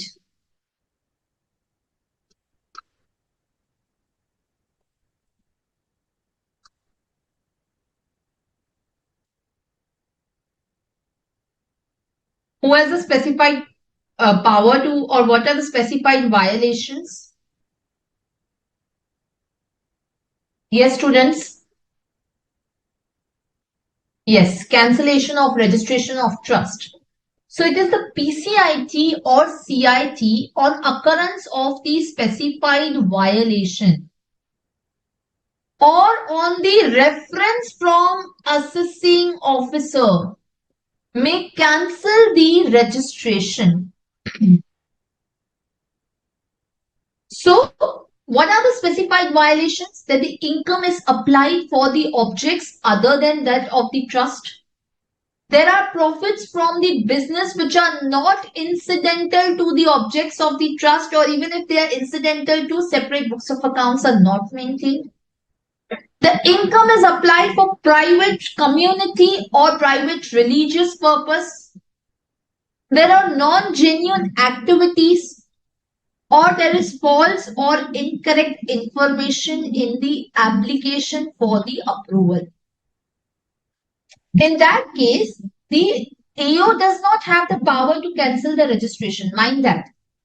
It is the PCIT which gives you the registration, or the CIT which gives you the registration. The AO doesn't give you the registration. The application for the registration is also made to the PCIT or CIT. Similarly, the withdrawal of the registration can also be made by the PCIT and CIT only. However, where the AO is satisfied that any charitable or religious trust or any medical or hospital, medical institution or education institution has committed any specified violation, then he shall make a reference to the PCIT or CIT to withdraw the approval or registration of the trust. This is provided under section 143 itself. AO may just merely deny the exemption. He cannot cancel the registration. But what he can do is, he can make a reference to the PCIT or CIT. And this is what we had discussed. What are the specified violation? Income not applied for the objects of the trust. There is a business income which is not incidental to the objects of the trust. Or there is incidental business income but the separate books of accounts are not maintained. The income is applied for private religious purpose or for the religious community, or the false or incorrect application is being made, or there are non-genuine activities. Are we clear? Yes or no? Do you recollect this particular point? We had discussed that in detail at that particular point of time. Yes, students, yes or no? Namrata, the AO will make the reference. AO will make the reference. Okay, so just write down here in this particular chapter as well.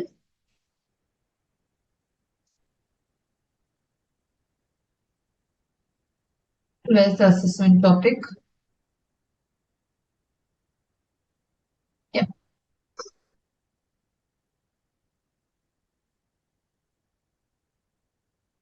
You can write over here.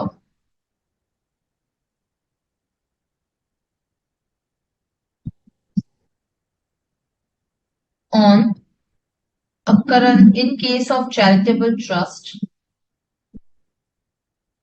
in case of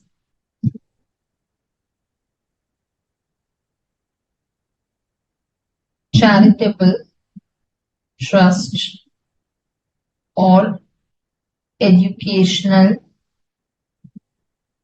institution or hospitals,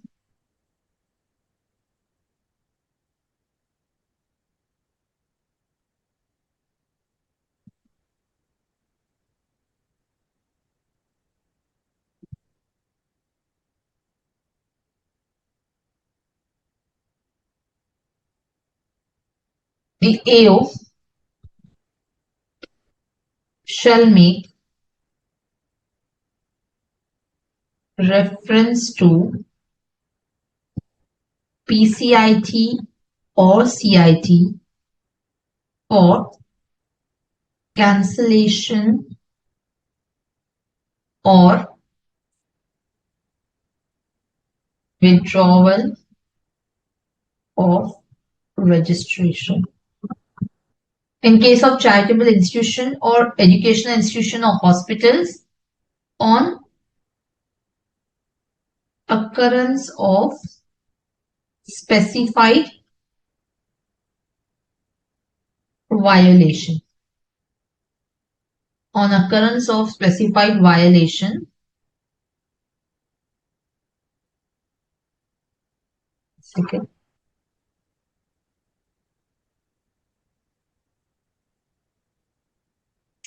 on occurrence of specified violation.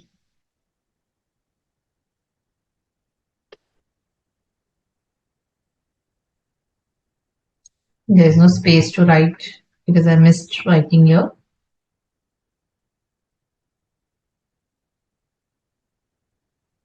Let me write it over here.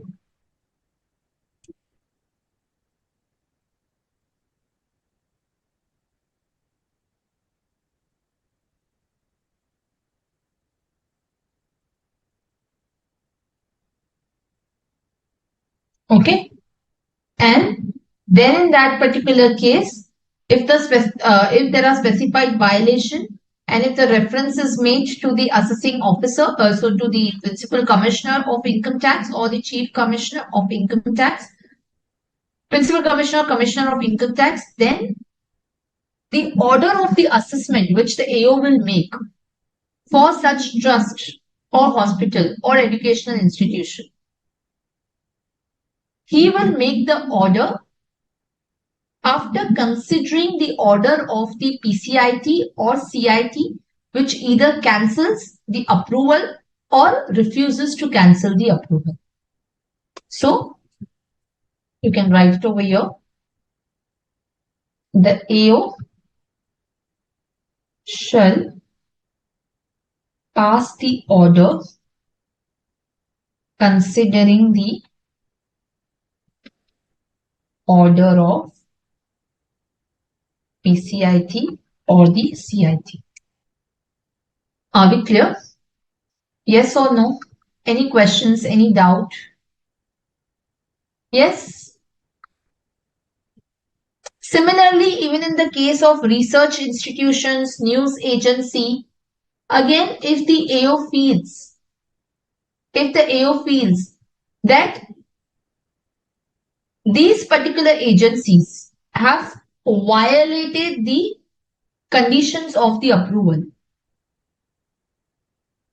then the AO shall intimate to the central government. And based on the order of the central government, he can only deny the exemption to them. Are we clear? So AO will first send a proposal to the central government recommending the withdrawal of the approval granted to these scientific research associations or universities or colleges if their activities are not in accordance with the conditions with which the approval was granted. And the central government, once it withdraws it, only then the AO can deny the exemption. Are we clear? So you can just write down over here. Similarly, for scientific research associations or universities, AO to make proposal to central government for withdrawal of approvals. Okay, for withdrawal of approvals, and then based on the central government order,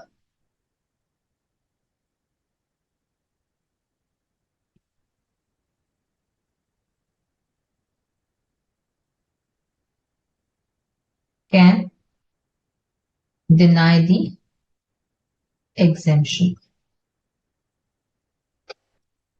Clear? Yes or no? Any questions? Is this particular point clear?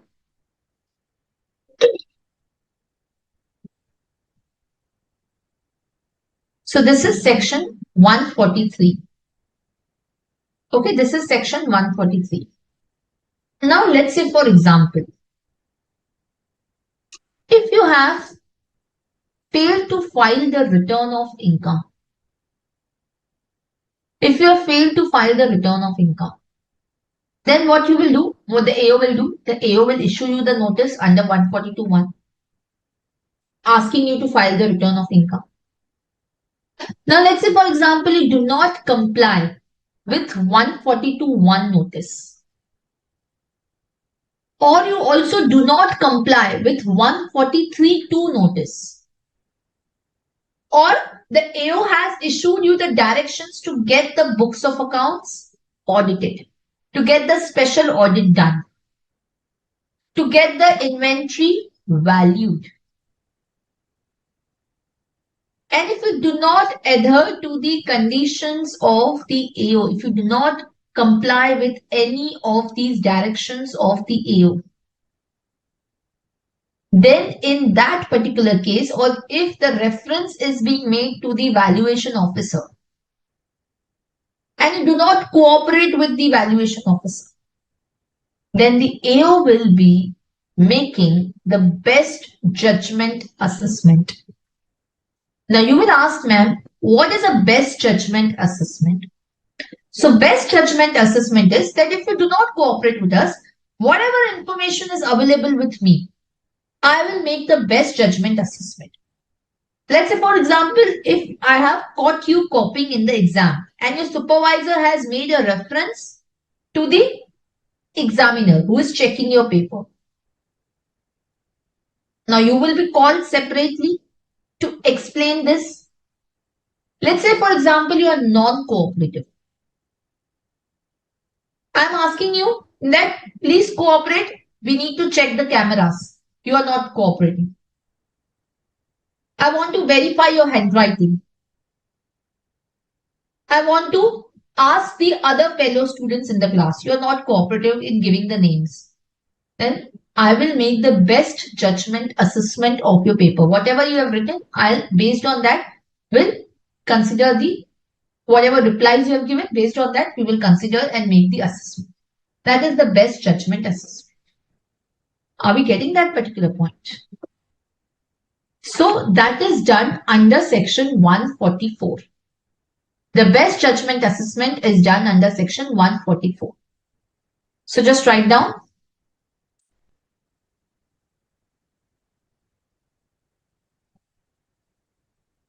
Failure to comply with the notice issued under section 143(2), there was a penalty of 10,000.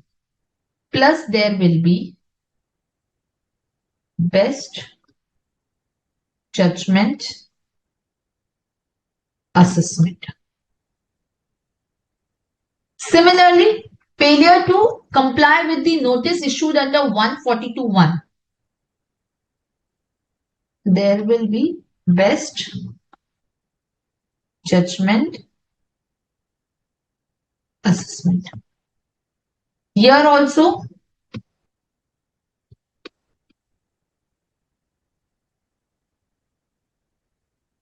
there will be best judgment assessment.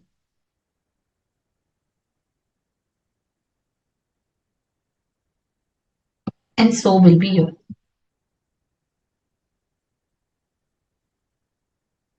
Failure to cooperate.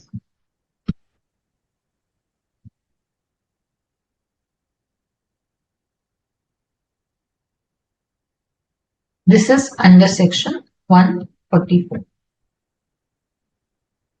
However, before making the best judgment assessment, the AO will take into account all the material that he has gathered. He will also give an assessee an opportunity of being heard. He will give the assessee an opportunity. He will issue a show cause notice to the assessee, asking him give us a reason why the best judgment assessment should not be made on you. Why the assessment should not be completed to the best of the judgment. And based on the response, the AO will make the assessment of the total income to the best of his judgment. And understand one thing. If the assessment is made under section 144, the best judgment assessment is done. Then in that case, the assessment will be called as the order that will be passed will be ex parte. Will be ex parte order. Now, what is ex parte order? This assessment is called as ex parte. Ex parte means this refers to the because of improper conduct of the party based on the information that is available. This particular order is passed. So this will be or based on the one party just present. This particular assessment is ex parte. Are we getting that? And here, the refunds will not be granted. In this case, the refunds will not be granted. Where the best judgment assessment is made, no refund will be granted to the assessee. Only the sum payable will be determined. Are we clear? Yes or no? So just write down for the best judgment assessment.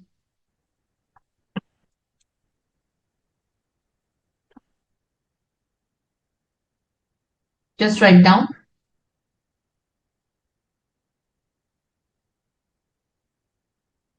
Best judgment assessment.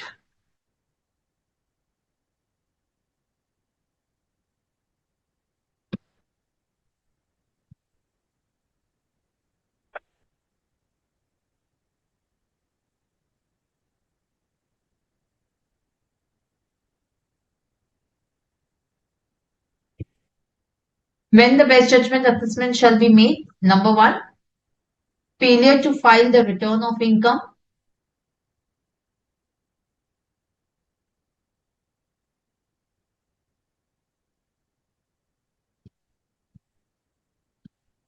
Or 4, or 5, or even updated return. Revised, updated, belated, any return.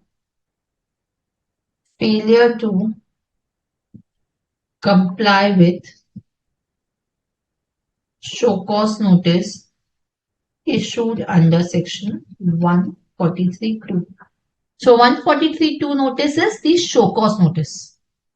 This is the show cause notice as to why the assessment should not be made on assessee. Show cause, why the assessment should not be made on. Failure to comply with notice issued under section 142(1).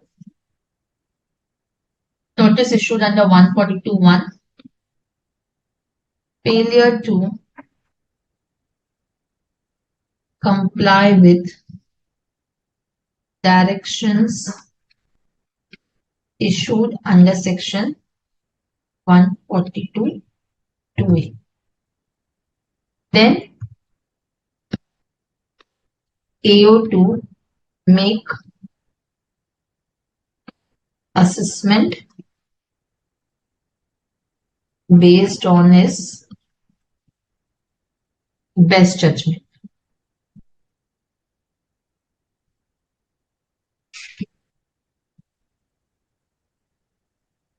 Considering the relevant material which he has gathered.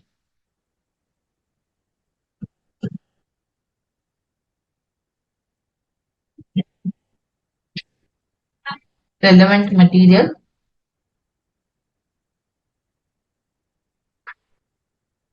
gathered plus after giving opportunity of being heard to assessee.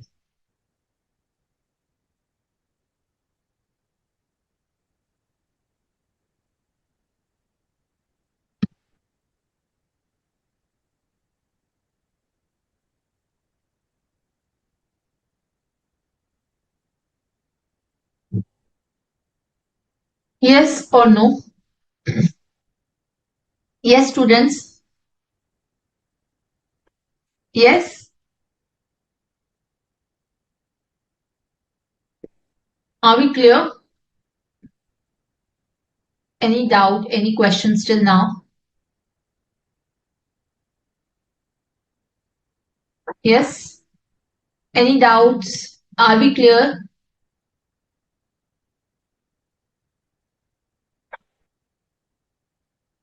Yes, students. Give me the answer. Is this particular point clear?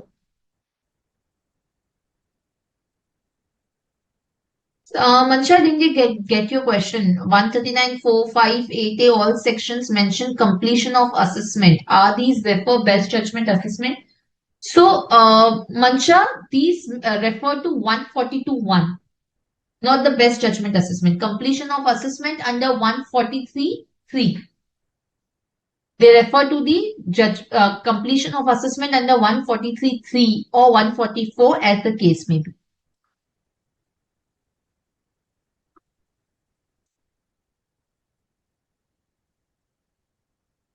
Yes, Namrata, I will summarize whatever I have explained so far. So we started off with the summary assessment. We started off with the summary assessment. I said summary assessment, the computerized processing. The ROI is processed after making the adjustments for arithmetical errors, for any incorrect claims which are made, which are apparent, for disallowance of loss claimed if it is after the due date return is filed, or disallowance of any Chapter 60 deductions relating to the income or 10AA deductions if it return is filed after the due date, disallowance of any expense or addition to the income which is indicated in the TAR but not taken into account in the ROI. Intimation has to be processed, the return has to be processed, intimation has to be sent to the assessee latest within 9 months from the end of the financial year in which return is filed. First, the intimation will be sent, and based on that, the assessee has to give the response. And the response has to be filed within 30 days. And then finally, the intimation will be sent describing the tax payable or the refund due. If there is tax payable, then the notice of demand will be issued. Then comes the e-verification scheme, which is based on the information collected through the SFTs. So the information is matched with your ITR information. In case you have not declared, not disclosed, not given the income properly, a notice is issued under 133(6) calling for the information to provide the explanation. The assessee can provide the explanation or file the updated return. Okay. Then comes the stage of the assessment. So first, a show cause notice is issued under 143(2), where the AO considers that there is understatement of income, claim of excessive loss, or underpayment of taxes. This has to be issued within 3 months from the end of the financial year in which return is filed. Failure to comply, there will be penalty, there can be best judgment assessment. Now, to call for the information, in case you have not filed a return of income, then the AO will issue a notice under 142(1) to furnish the ROI if you have not filed already, or to furnish the books of accounts and documents. He can also call the information by issuing a notice under 142(2) to obtain the information from assessee. In case you fail to comply, there will be penalty, there will be prosecution, and as well as there could be the best judgment assessment. And then if the AO feels that the books of accounts are voluminous, complex, multiplicity of transactions, and the doubts about the correctness of the account, specialized nature of the business in the interest of revenue, he may direct the special audit to be done by a chartered accountant or the valuation of the inventory by a cost accountant after obtaining the approval from the higher authorities. And again, failure to comply with the same, there will be penalty and the best judgment assessment. In case he would want to get the fair market value of the property, asset, or investment, he may direct to get the valuation done from the valuation officer. And in case the assessee fails to cooperate, again, there could be the best judgment assessment. Best judgment assessment means whatever information I have, I will make the best judgment based on that. And based on that, there will be the ex parte assessment being made. Okay. So this will be ex parte assessment. No refund can be granted in best judgment assessment.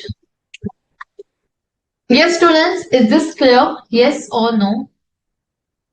Are we clear? Are you with me? Yes? Are we clear up till this? Yes or no, students? Any questions? Any doubt? Fine? Yes? Okay? Fine. Now understand one thing. That in case I have the best judgment assessment being made. Also understand one more thing. In case of the failure to comply with the special audit directions, there will not only be the penalty, but also here you can write down there will be prosecution as well. There can be here prosecutions of 1 year. There can be prosecution of 1 year as well. Now, what is the time limit for completing the assessment? Now, AO has determined everything. What is the time limit for completion of assessment? That is something we need to know. So, the time limit for completion of assessment is given under section 153. The time limit for completion of assessment is given under section 153. And what is the time limit which is given under 153? Yes, the time limit for completing this normal assessment which is there. The time limit for completing this normal assessment is given under section 153 of the income tax, which is 12 months from the end of the assessment year. 12 months from the end of the assessment year. So an order of assessment either carried out under 143 or the best judgment assessment under 144 is going to be, you can write down over here, then the AO will pass the order of assessment.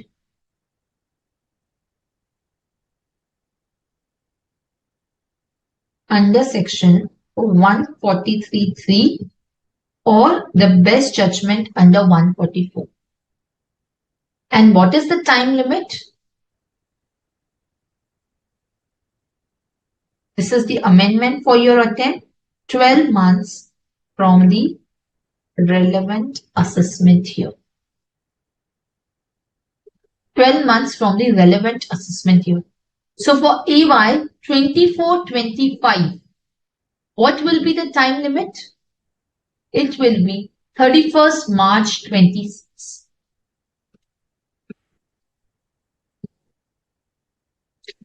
For EY 24-25. Okay. Now, in case where an updated return is furnished, then in that particular case, the order of assessment, either under 143.3 or under 144, may be made at any time before the expiry of 12 months from the end of the financial year in which the return was furnished. Because see, in case of the updated return, you are having the time limit of 2 years from the end of the assessment year. So you get 24 months to file the updated return. Isn't it? So what did we discuss for the updated return? You have 24 months to file the updated return under 139.8A. Right? That is the time limit. That is the time you are additionally getting under 139.8A. So 24 months from the end of the relevant assessment year. So for when the updated return has been furnished and additional time is given, then the 12 months will not be considered from the end of the relevant assessment year.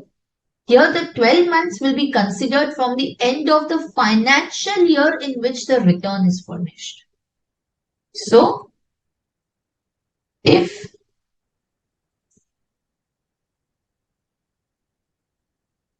updated return filed,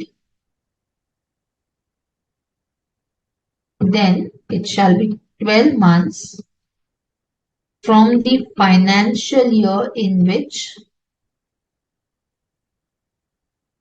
updated return is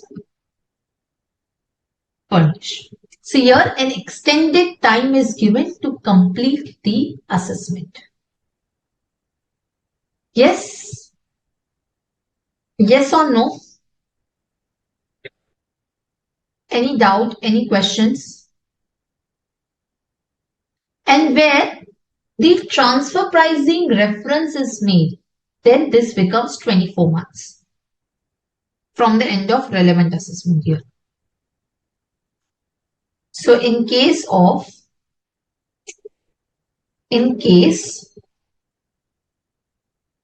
reference made to transfer pricing officer, then this will become 24 months from the relevant assessment year. And if the updated return is filed, then it will be 24 months from the end of the financial year in which return is furnished.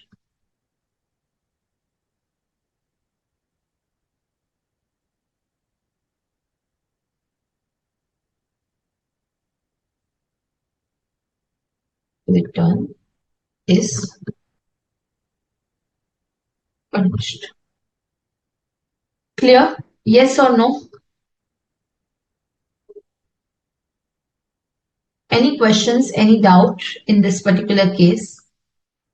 Yes, so the time limits are given under section 153. The time limits are given under section 153. Now, once the assessment order is passed,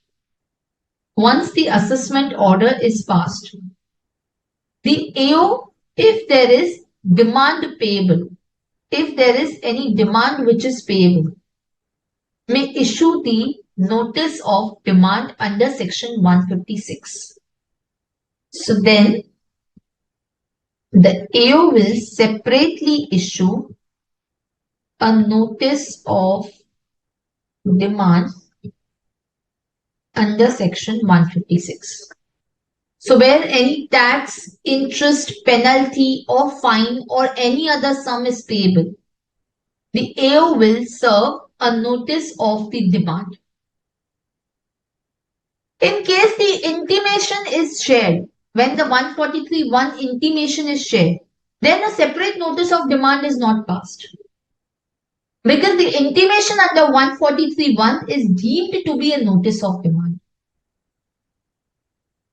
So when the processing of return happens and if there is any arithmetical inaccuracy, any incorrect claim because of which disallowance is made and the demand is raised, then you would not see a separate notice of demand being passed under 156. Because that intimation is deemed to be the notice of demand. Similarly is the case where intimation is sent for TDS return processing or TCS return processing. There also those intimations are deemed to be the notice of demand. Are we clear? So a notice of demand will be raised on the assessee. Yes or no? Any questions? Any doubt? Yes, students. And in case where it is the loss that has occurred, if there is a loss return which has been filed based on which the assessment has happened, whether business loss, speculation business loss, capital losses, income from loss from the activity of maintaining and owning race horses, there will be the intimation of loss which shall be issued. There will be intimation of loss which shall be issued. Are we clear? Any questions? So this is how the assessment functions under 143.3. Mansha, what you did not understand? Ex parte means, Mansha, the whatever information is available from the party, based on that the order is passed. Valuation of property, Namrata, within 180 days, the valuation officer has to pass the, has to give the report. Mansha, assessee has not complied with 143(2) notices. The best judgment assessment can happen either when the assessee has not filed the return, either when the assessee has not complied with the notices under 143(2), either he has not complied with 142(1), either he has not complied with the direction to get the books of accounts audited or obtain the valuation report or get the valuation of inventory done. In any of these cases, the best judgment assessment can be made, Mansha.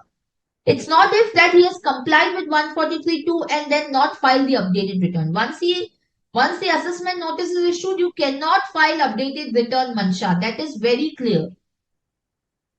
Updated return cannot be filed after the issuance of 143 notice, Mansha. So best judgment assessment can be made either the return is not filed, either the notice is not complied with, either the 142(1) notice is not complied with, 142(2)(a) notice is not complied with. In any of these situations, best judgment assessment can be made, Mansha. Is that clear? Namrata, notice of demand will be raised if there is in the assessment order passed, there is a tax demand which is raised. That tax demand can be collected by issuing a separate notice of demand under section 156, Namrata.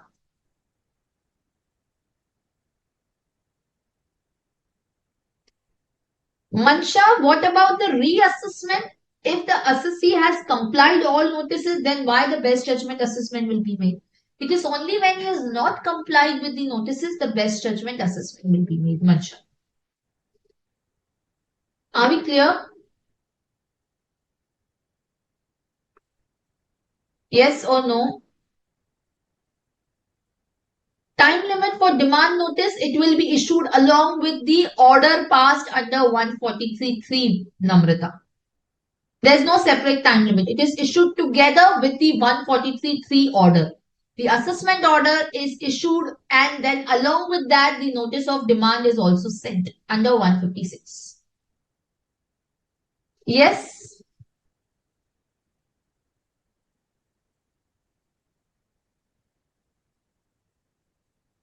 Any other doubt?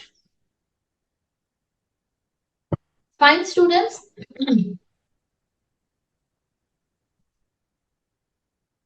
Okay. Now, one important thing. What are the different powers of the income tax authority? So just write down, besides doing the assessment or during the course of the assessment, the income tax authorities have certain powers. So powers of income tax authorities. Number one, power regarding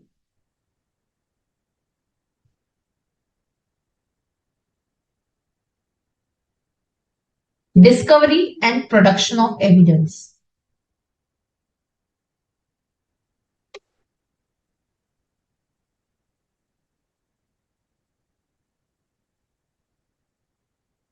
Under section 131. So the assessing officer, joint commissioners, even the commissioner appeals or the principal chief commissioners have the powers which are there with the civil court under the code of civil procedure, which is, so these, the income tax authorities function as the quasi courts, with the act in quasi judicial capacity. What is quasi judicial? Like judicial, similar to judiciary. So they have the powers of civil court. What are the powers they have? Discovery and undertaking the inspection. Second, enforcing the attendance of any person, enforcing the attendance of any person and examining him on oath.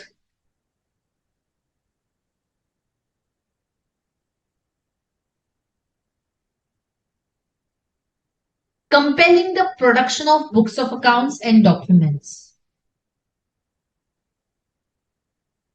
Compelling production of books of accounts or documents.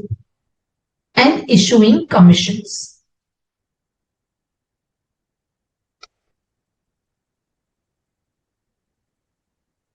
Or the summons.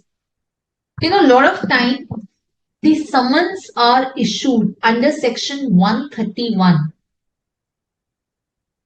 to the creditors or debtors of your company. They may not be the assessee.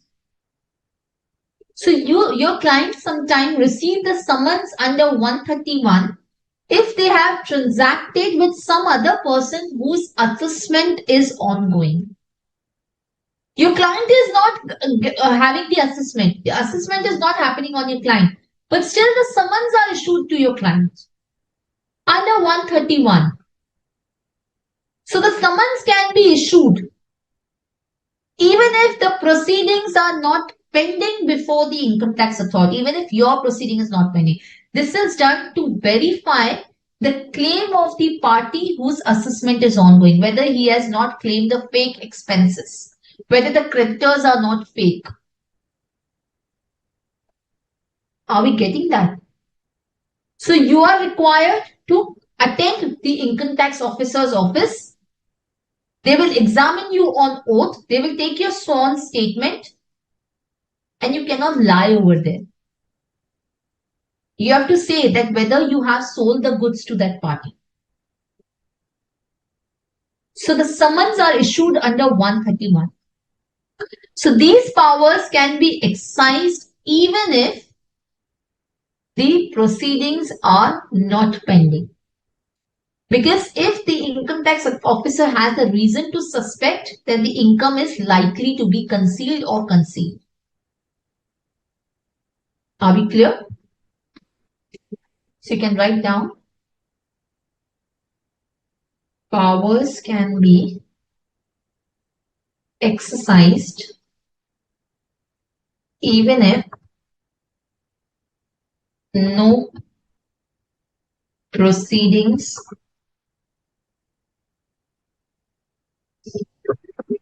are pending. Sometimes it is also possible that the authorities of the other jurisdiction may ask for information from this particular jurisdiction. So the tax authority, so as I told you even last time, under DTAA, India has agreed with multiple jurisdictions to exchange the information. So India receives the information about its residents from the other country with regard to the bank accounts they hold there, the assets that they hold there, the companies in which they have financial interest. So India receives this information under the DTAA from the other country. And likewise, India will share the information of the other country's resident to their income tax authority. So for collecting this information, if the other, let's say Canada's income tax authority requests Indian tax authority to give the information about the Canadian resident,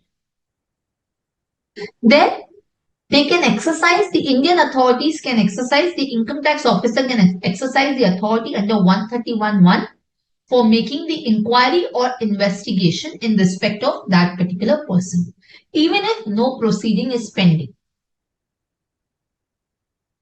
Are we clear? So that is number one, the powers of the civil code that they have. Which are the powers? Discovery and inspection, enforcing the attendance of a person and examining him on oath, compelling the production of books of accounts, and issuing the commissions or summons. Are we clear? Second is impounding or retaining the books of accounts.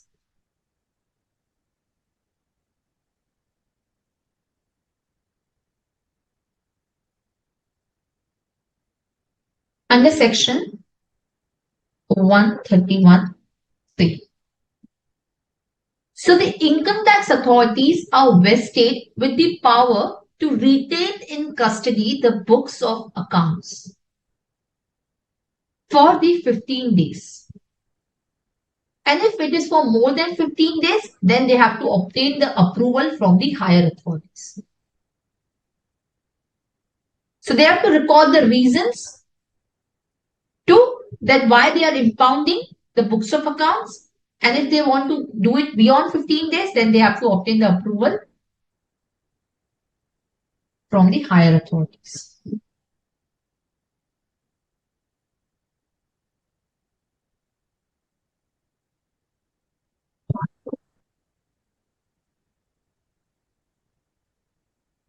Greater than 15 days, approval from commissioners.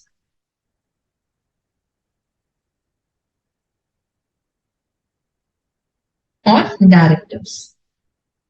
Fine. Then the third power that they have is with regard to the third power that they have is with regard to the power of requiring, asking for the information or collecting the information. Power to call for the information. Power to call the information under section 133. So again, the assessing officer, joint commissioner, or the commissioner appeals can call for the information from any of the person, let's say for example from the firm, to share the name and addresses of their partners, from the HUF to share the name and addresses of the karta and the members, from the trustee of the charitable trust or any other private trust to share that which are the trust for his functioning. From any particular assessee, a statement of name to whom he has paid any rent, interest, commission, royalty or brokerage or any salaries, any brokers which are there or agents which are there, for asking the statement of the name and addresses of all the person from whom for whom he has made sale or any sale of goods or any assets. From any bank, they can call for any information. So this is the power to call for any information that they want. Are we clear? And again, the power in respect of calling for information can be done even if there is no proceeding which is pending. So if you see, sometimes you get notice, your clients get notice under 133 asking for to submit the ledger of the particular person. They are not issued summons to come and attend the office of the income tax officer. Summons means you have to come and attend the office. That is the summons. And the power to call for information is you may be called to give the kind of ledger that you have made the payments to this so and so person or you have received the payments from so and so person. You give us this information. You give us the ledger. So that is under 133. Are we getting that? So summons are different. That is under 131. Summons are issued to require a person to appear at a specific time. That is under 131. Under 133, they can call for any information. Again, in order to share the information with the tax authorities outside India under DTL, for that also they may call for certain information from a non-resident. Are we clear? So they can make an inquiry or investigation in respect of any person even if no proceeding is pending. Are we clear? Yes or no? Any doubt? Any question? Yes. Okay. Next is the next power that we have here is the next power that the income tax authorities have is power to collect, to call for information. Power to call for information. You can just write it over here. Power to call for information.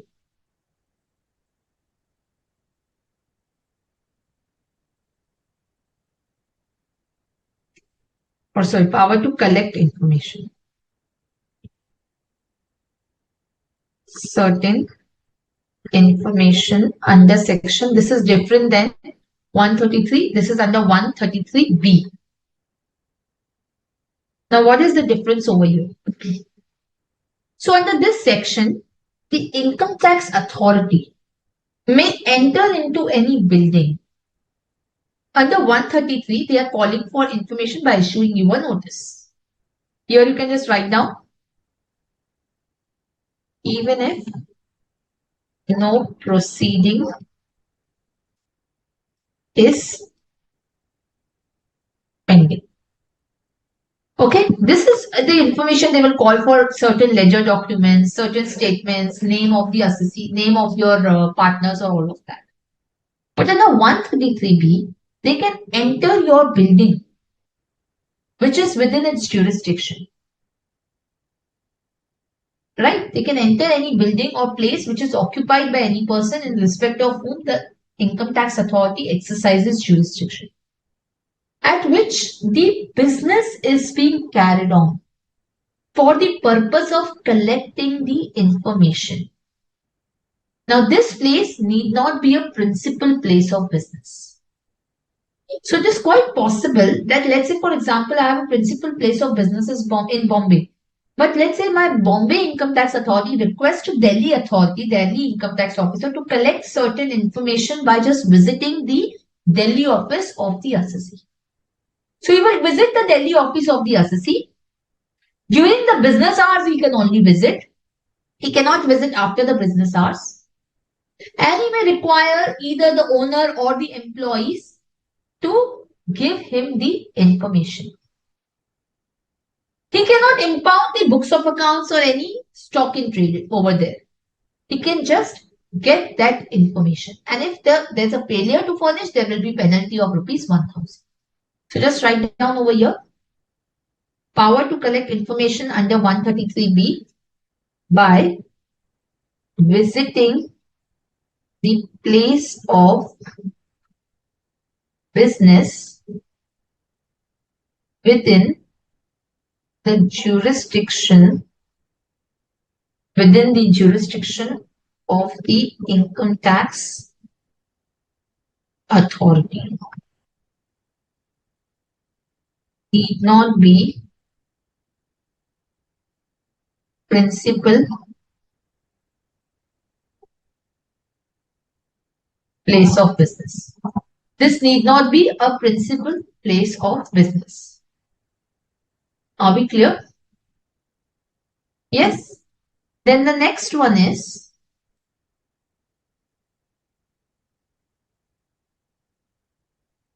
power to e-verify. The e-verification of information under 133C, which we have already done. 133C.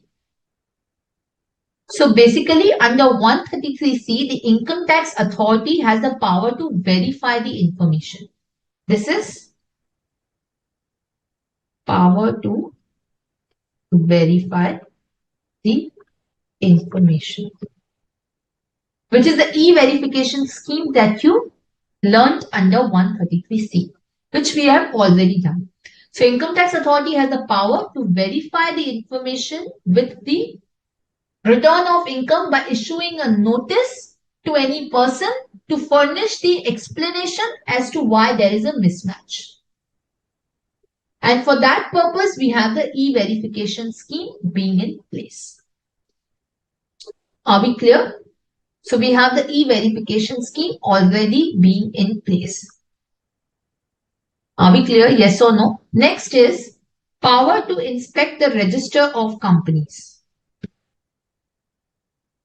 Power to inspect the register of the companies under section 134. So in income tax authorities, the assessing officer, the commissioner appeals have the power to verify the register of the company, to inspect the register of the company. Yes? Yes or no? Any doubts, any question? Okay. Now here the collection of the information which will be done under 133, any information that is called for, or under 133B, the information which can be collected by visiting the business premises. Or under 133C, the verification which is done, or the power to inspect the register of company. All of this is now going to be done in a faceless manner.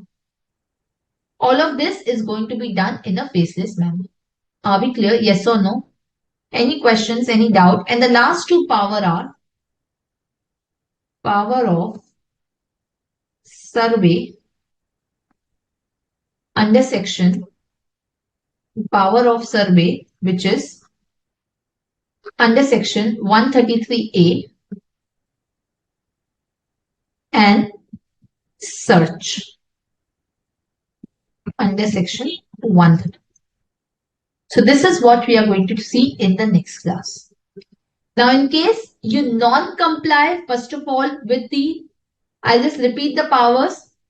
The power regarding the discovery and production of evidence. So they have the powers of the civil court. They can ask for the discovery and inspection. They can enforce the attendance of a person and examine him on oath by issuing the summons. And they can compel the production of the books of accounts. They can compel the production of the books of accounts. So these powers can be exercised even if no proceedings are pending. And any non-compliance with the summons which are issued under 131(1) or to produce the books of accounts, there will be penalty again of rupees 10,000. So here there is a penalty of rupees 10K for the non-compliance. In case you do not comply with this, then there will be the penalty which will be levied. Then impounding or retaining the books of accounts for 15 days. If it is for more than 15 days, they need approval from the commissioners or director. Power to call for information under 133. If they want, they can call for any information under 133 and you have to furnish either the statements, either some ledgers or whatever under 133 if the information is called for. In case you do not comply with this, then there is a penalty of rupees 500 per day. So non-compliance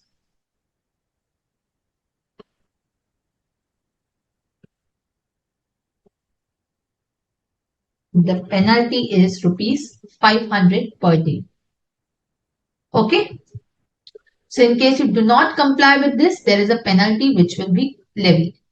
Then power to collect certain information by visiting the place of business, and the business place can be visited only during business hours.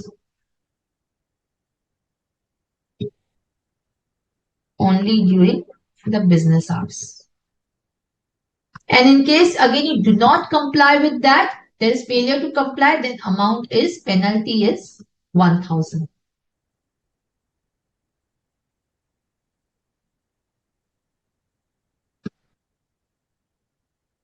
Okay. So the penalty in that case will be 1,000. Yes or no? Any doubts? Any questions? Yes. And then we have the e-verification power to verify the information, which is the e-verification which is there, scheme which has been there, and the power of inspecting the company's register, that is under 134. And then finally your power of survey and the search, which we will discuss in the next class. Yes or no, students? Impounding means retaining the books of accounts, obtaining the possession of books of accounts. Register of companies will be inspected. These days it's online members register which is maintained, so you have to just upload it. Yes or no, students? Any questions? Any doubt? Okay, so please revise. This is very important, very minute. In the next class, we are going to do reassessment under 147. We are going to do the power of survey and the search, and then we are going to talk about the faceless assessment scheme. And with that, we'll be completing the assessment chapter. Okay, so thank you so much, students. See you in the next class on Friday. Business hours means 9 to 6. Yes, Namrata, you're correct. So thank you so much. See you in next class. We can close the session.